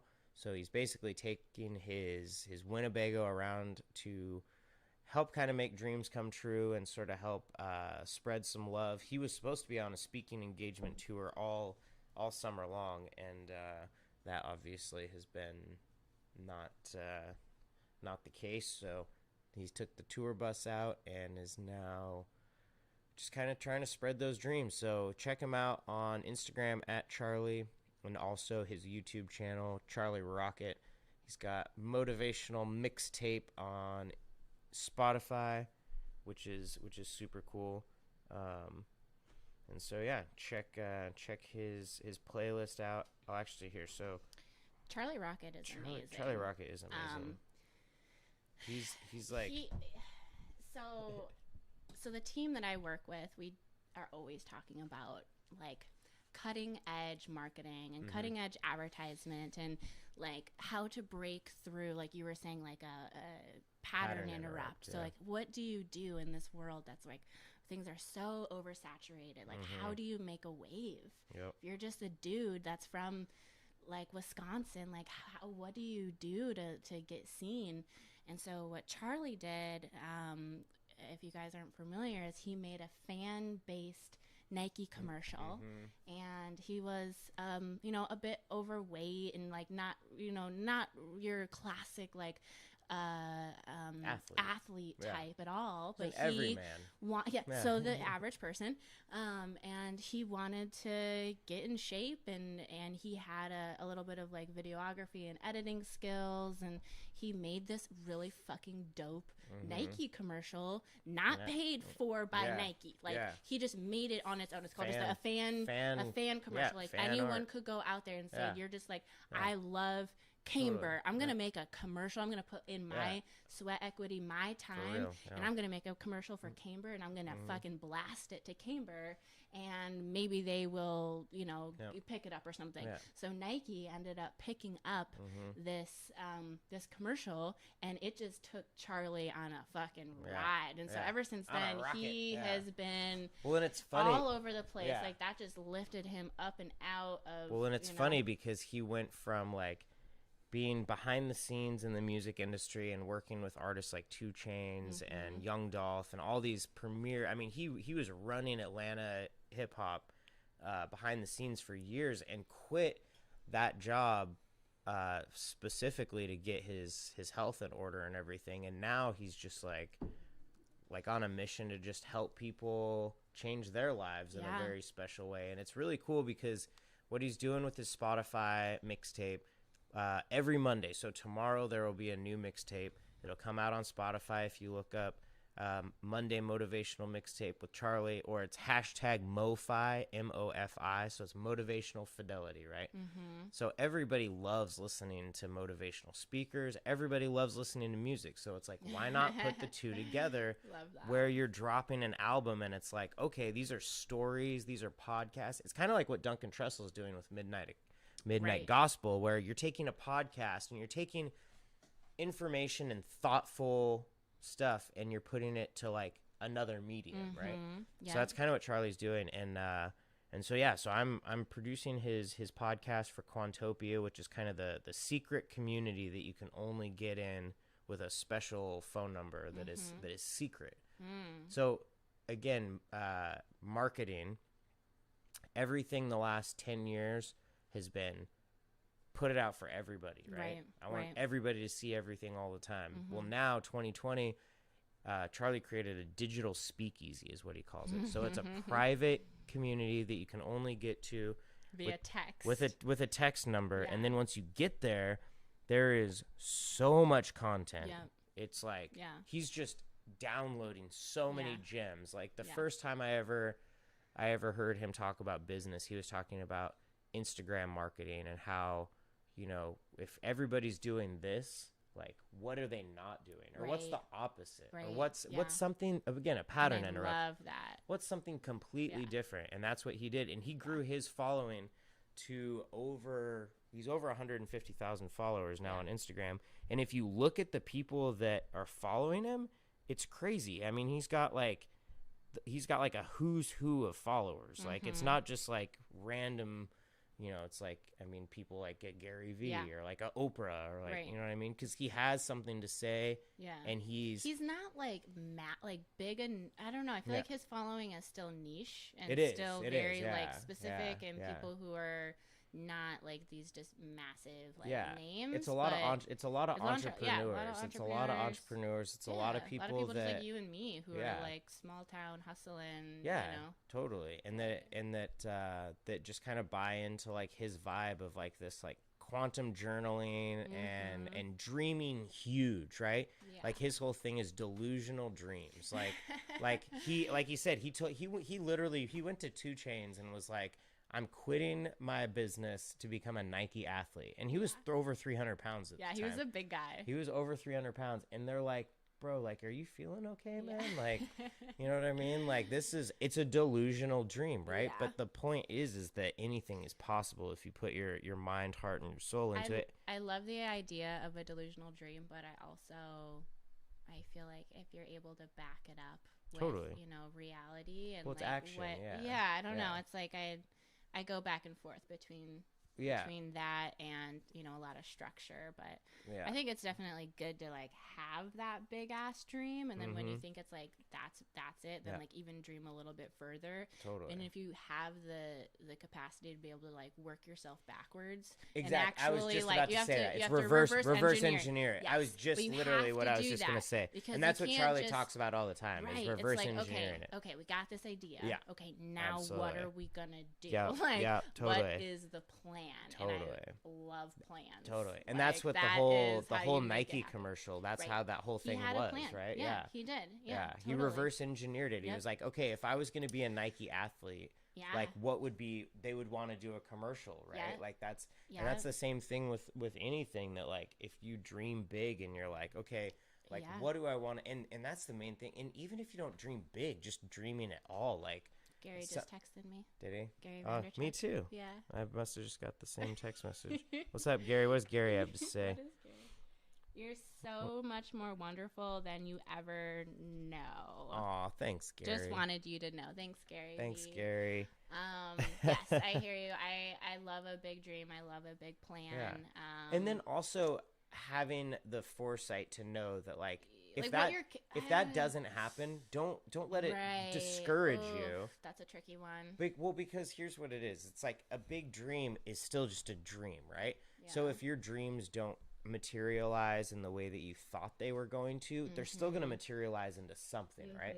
So like when I started this whole journey 6 months ago with Charlie, I wrote down like some dreams that I had, and like those have all sort of changed a little bit, but I also had things happen that I didn't even know that were dreams of mine. So now, like, I'm literally like, I'm producing Charlie's podcast, and I'm like, that wasn't even on my radar, but now that I'm doing it, I'm like, oh my God, this is amazing, because I get to hear the content firsthand and get super excited before it even drops. And I'm like, I'm texting all my quantum citizens, all my Quantopia people, and I'm like, you guys, I can't wait till you hear this podcast. It's so good. You know? I love that. Yeah, dude. it's beautiful. It's so fun. I posted something on Facebook earlier today, and this is what it said. It says, best career advice I can give.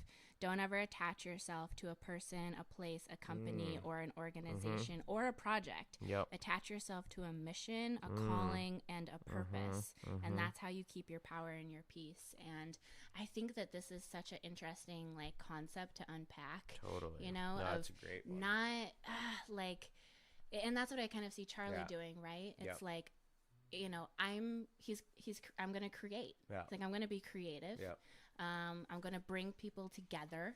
I'm going to talk about stuff that's relevant, you know, and you're able to, like, boil it down. And I don't know, maybe this isn't exactly relating to what you were talking about, but, you know, it feels really important for people to be able to still have that big dream. But, like, if it doesn't work out exactly the way that you think it is, that's okay. And if you're able to kind of boil it down to, like, okay, well, what was the core feeling?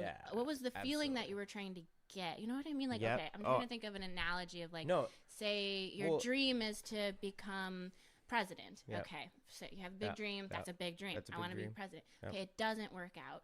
So then you can, like, reverse engineer and say, okay, well, what did I want to get out of being president? Okay, I wanted to bring people together. I wanted to make a change. I wanted to da-da-da-da-da. And so by that's NLP right there. By staying more in this space of, like, the mission and the passion and the, like, the descriptive words instead of, like, the specifics, because, like, for me, you know, I don't know what exactly all of this is leading towards.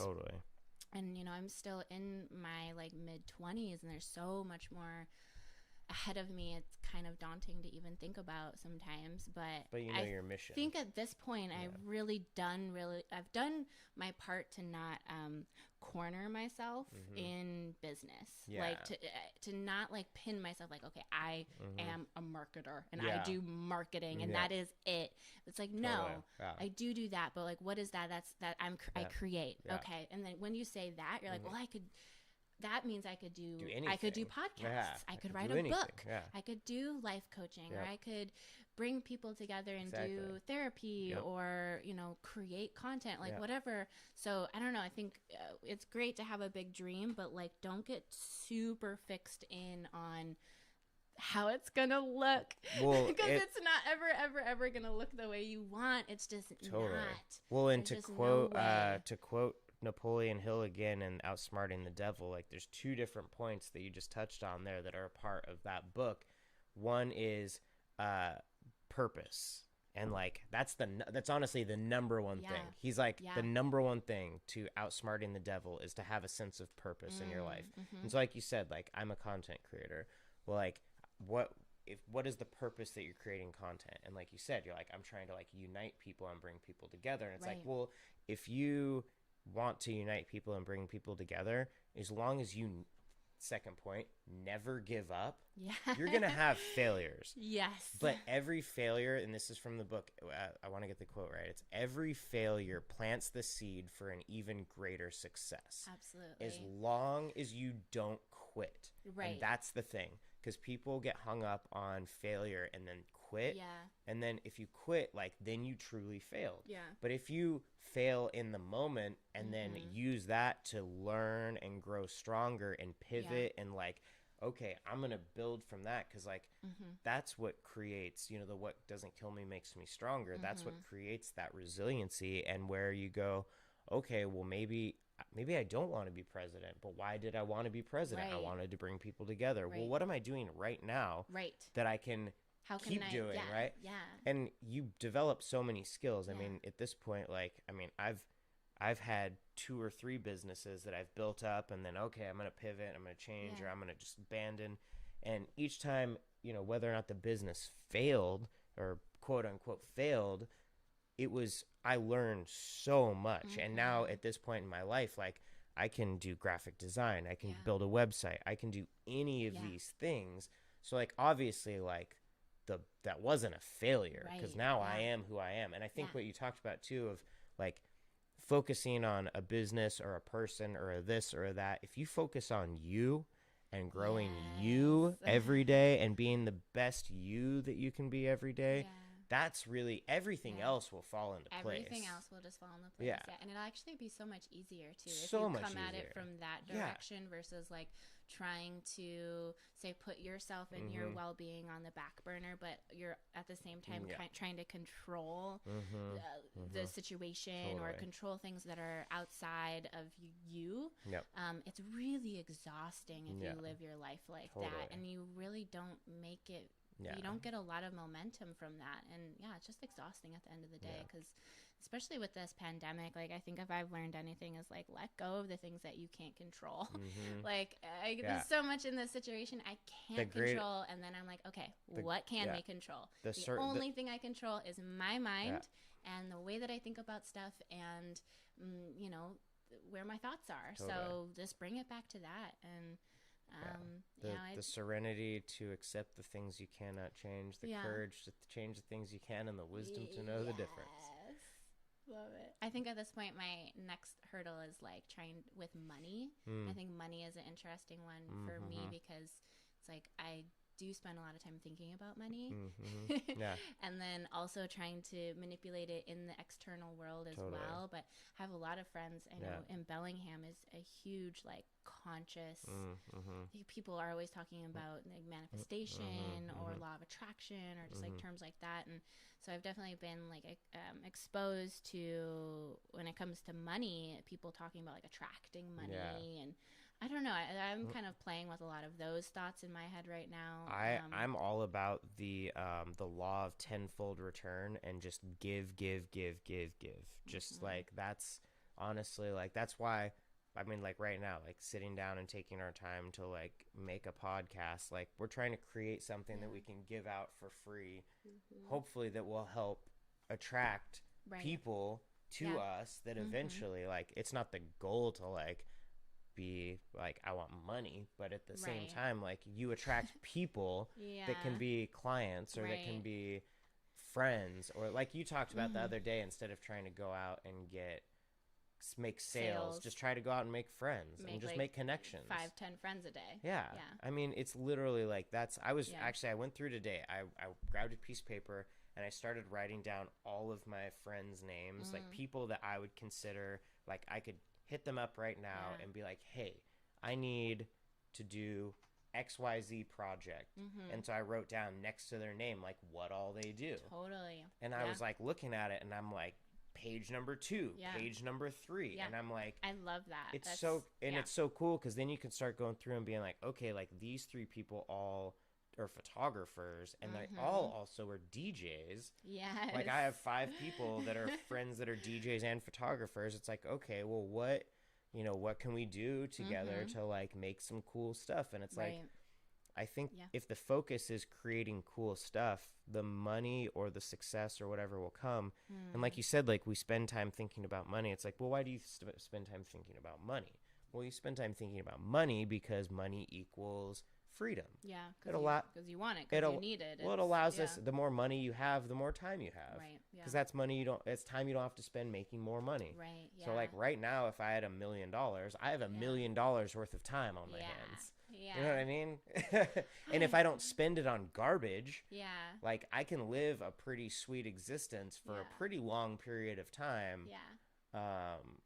So anyways, I think that'd be so amazing to have $1 million. You already have $1 million.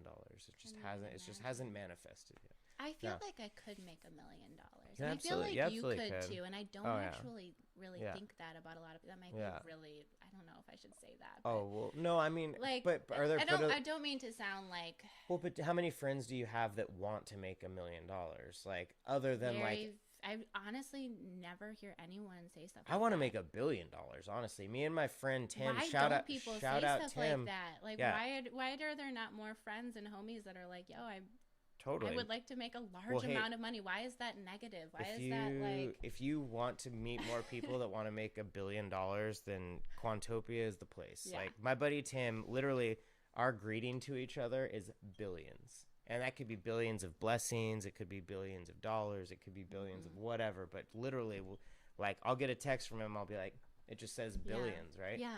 And that's just, it's like a mindset of like, you know, I want to create billions of projects. I want to create billions of smiles. Right. I want to create billions of experiences, right? Like money doesn't even exist. We talked about this earlier. Like money's a concept that we. Yeah, I think a lot about money, and then I try to like break it down of like, okay, why do I want money? Exactly. Like, what is the goal? Okay, if I had $1 million, what would my life be like? What would change? Yeah. And you know, there are a few really simple things. Like, I just want to travel. Yeah. Okay, sure. so it's like it's almost not even the money. It's like, not. It's weird. It's like so, and then that's when the money is a means to the next thing, which is it's a means to an end. Right? It's like, okay, I would love the freedom to be able to go and visit my mom in Hawaii, like anytime I wanted to, or be able to go to Europe or go to Australia, or just like have fun and not be stressed about like whatever people are stressed about money about.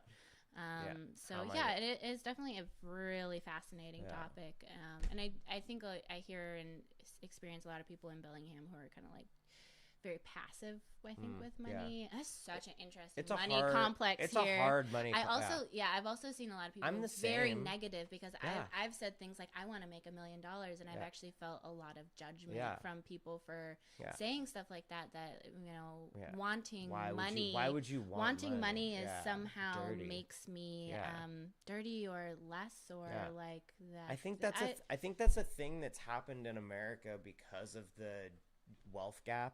Of like, if you want to be a millionaire, like all of a sudden you want to be like Jeff Bezos and like be the richest man in the world. Or that people who have money are somehow always going to be toxic with it and just like hurt people. They're like, well, you know that money is the root of all evil, and it's like, well, actually, I don't like that phrase. Well, first of all, that's not the phrase. What is the phrase? The phrase is, for the love of money is the root of all evil. So loving money versus money, because money doesn't exist. So like, but if you love money to the point where you're like, it's an obsession, right? I don't know. I honestly, like, I feel the same way. And I feel like I could poke holes in that theory though too. Oh, well, sure. I mean, it's from the Bible. I mean, poke holes in it all you want. Yeah. But again, it's just like with drugs. It's your relationship with it. Yeah, absolutely. Right? Do you have a toxic, and so what you're talking about, like the relationship with money, I personally have a very bad / strange relationship with money, of like being like, money's not a big deal, whatever, like I make it, I spend it, whatever. I have a friend that I did a hypnosis with specifically on her relationship with money, where it was like, she grew up in a very affluent family, and money was like just a thing that was like used, right? Like, and people were used, and like, so power. There was a large amount of money. There was a lot of. So she developed this like, I hate money because it's what my family uses to control people and me, and you know what I mean? Sometimes people have interesting complexes, like money equals pain. Yeah, for sure. For like, if their parents both had a large amount of money, or if and they it didn't was constantly taking them away. Well, if you didn't get love from your parents, but you got money, that money buys. Totally. You love, but that's not the type of love you ever wanted. Like, I never got a hug from my dad, but he gave me $50,000 when I turned 18. Yeah. Like, okay. Yeah, that seems like that would make it interesting, because you might be able to manifest a lot of money, but you might then struggle with connecting or just struggling with your self-love or your self-worth. Well, I guess it's like the same as like these celebrities that have all this money but then are just miserable, and they're like, I mean, if you have all the money in the world but no friends, like, or nobody horrible. To share it with, or you're constantly thinking that everybody that wants to be close to you only wants you for your money. Oh yeah, that's an interesting one. I've never experienced that. Me neither. I mean, although I will say that, like, not necessarily to that level, but like as a man, like there's been times where I'm like, is this person hanging out with me because of my because they money. actually like me, Yeah. or because I'm buying them dinner and taking them places and Mhm. treating them well because Yeah. I want to treat somebody well that I'm in a relationship Yeah. with. But then it's like if it's not reciprocated in any sort of like tangible, not that it can be monetary, but like, you know, if you're doing something for someone monetarily and then whenever you need something, maybe not monetarily, but like in a relationship wise, and then Right. they're just kind of like, Not there. they're like, Yeah. oh wait, so what exactly? It's Right. and that's money's just one of those like Yeah. equilibriums that.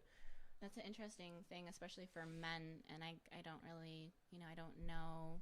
I Yeah. guess what You don't know what I it's don't like to be know a what man. that's like, but Let me tell you, it's really easy. Yeah. We have it so easy. It's that's the one thing. It's That's just literally the interesting only thought. thing. Like I've never thought about being in a relationship and that the pressure would be Yeah, on me for through sure. not even through them, but just because of society. Yeah, absolutely. That like that I need to provide. that you need to Yeah. provide. Well, I mean, try being a guy without a car.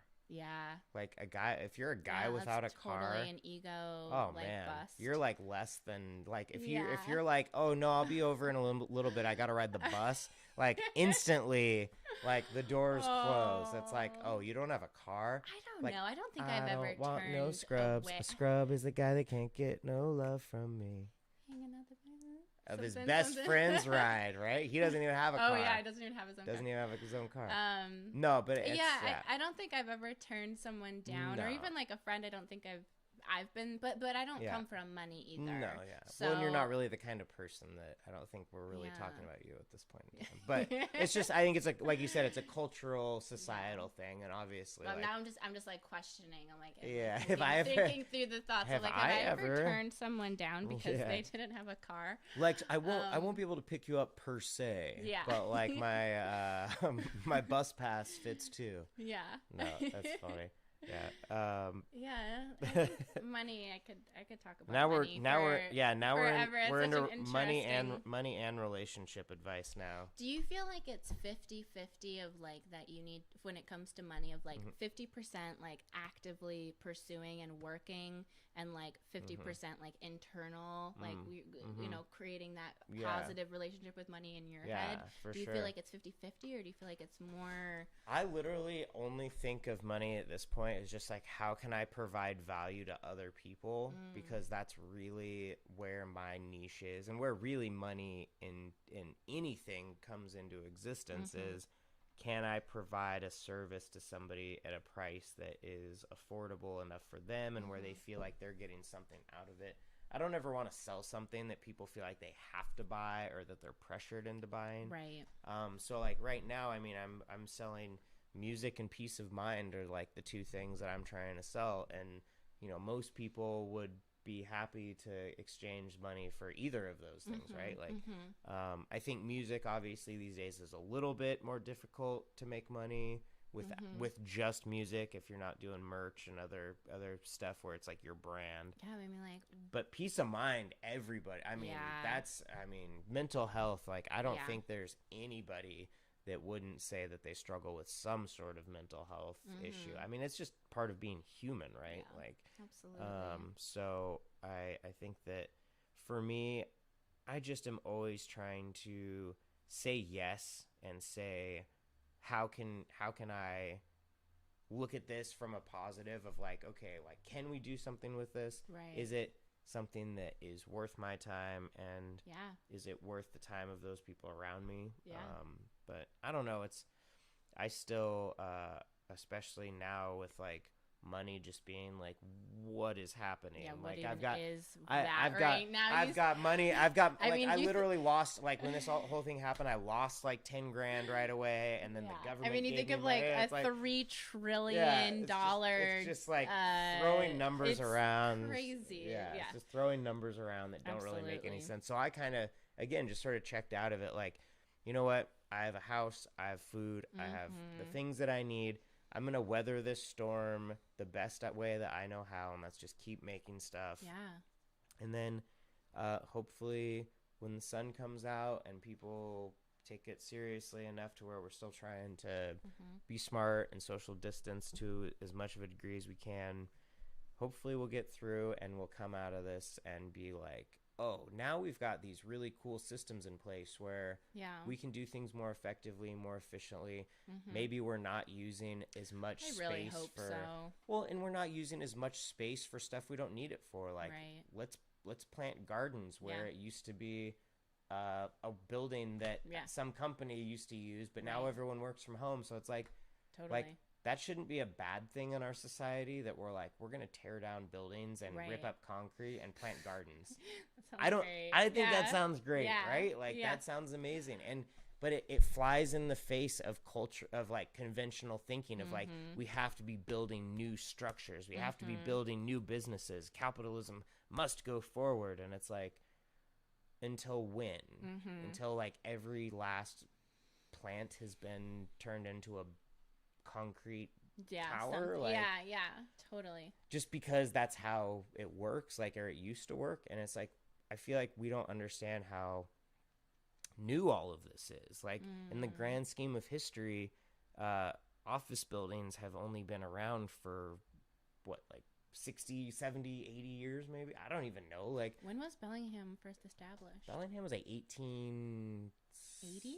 1880s, right there at the right before 19. Does anyone know? If anyone knows, drop a comment. When was Bellingham established?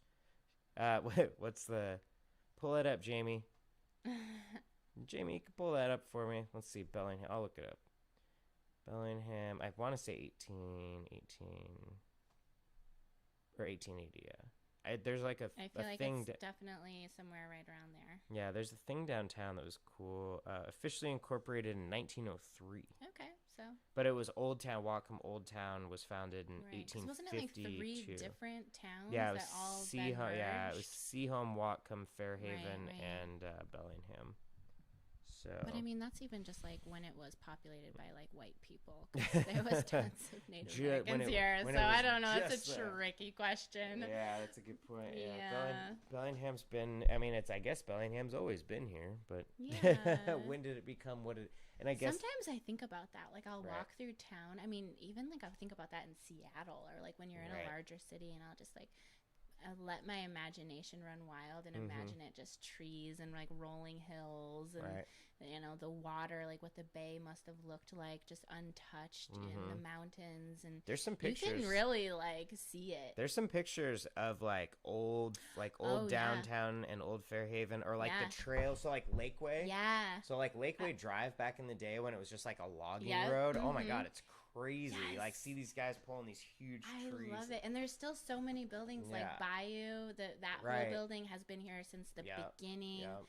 That whole like that downtown Holly area. And dude, it's funny because I've always felt really like interesting energy in that block. Bay Street, like no, the Holly and Bay. Holly and Bay. That weird, There's like it's not bad energy. It's just like I think heavy or like intense. Part of it's that intersection is so weird, and with the buffalo right there, and then just like all of these it's such a like hub. It's like kinda, the spot in town. And it's kind of like if you go past it too, you start going down into like where the waterfront and stuff, where it starts getting a little sketchier. Yeah, it's like right away, so and then the Mission is right there on the left. But if you go down Bay, then like you've got the beautiful sunset, and just that whole which is all getting built up now. I love that Bay whole Street, and the granary. Yeah, that's where I would love to see the drive-in thing happen, is like down that way. At the granary, that's an interesting spot. Because they have that whole like area down there, but I don't know. We'll see. Yeah. Who knows? Wow. Yeah. So many different topics. I know. Dang. Do we have anything else that we? No. I mean, I feel like I could keep talking. I want to go live on my Facebook somehow. I wish that we had set it up that way. Yeah, we can. Well, we can switch it. Well, you can. We can pull this down and then share it too. We can do that. Yes. Yeah. Well, let's wrap things up here, and then we can. Thank you so much for having me over and just talking. And this has been fun. So we want to do this once a week. Yep. I think starting out, and try and make it a little more official. This is our second time, but we're just kind of dipping our toe in the water and seeing, how it works, what kind of engagement we're getting. So if anyone who has listened to this, if you want to message either one of us with like pros and cons, things you liked, things we talked about that you really resonated with. You know, please, we would love feedback so that we could talk to. Like, we need feedback to know how to move forward, and like people we could talk to, stories we could talk about, and we can easily make this 3-4 people, even maybe 3, maybe. Yeah. Well, and we can have people call in, and we can have people call in. So there's so many different ways that this could go. I mean, literally, like, we could have this like screen here be like your face on this screen, and like we'll have it broadcast. Like, there's, I mean, the tech.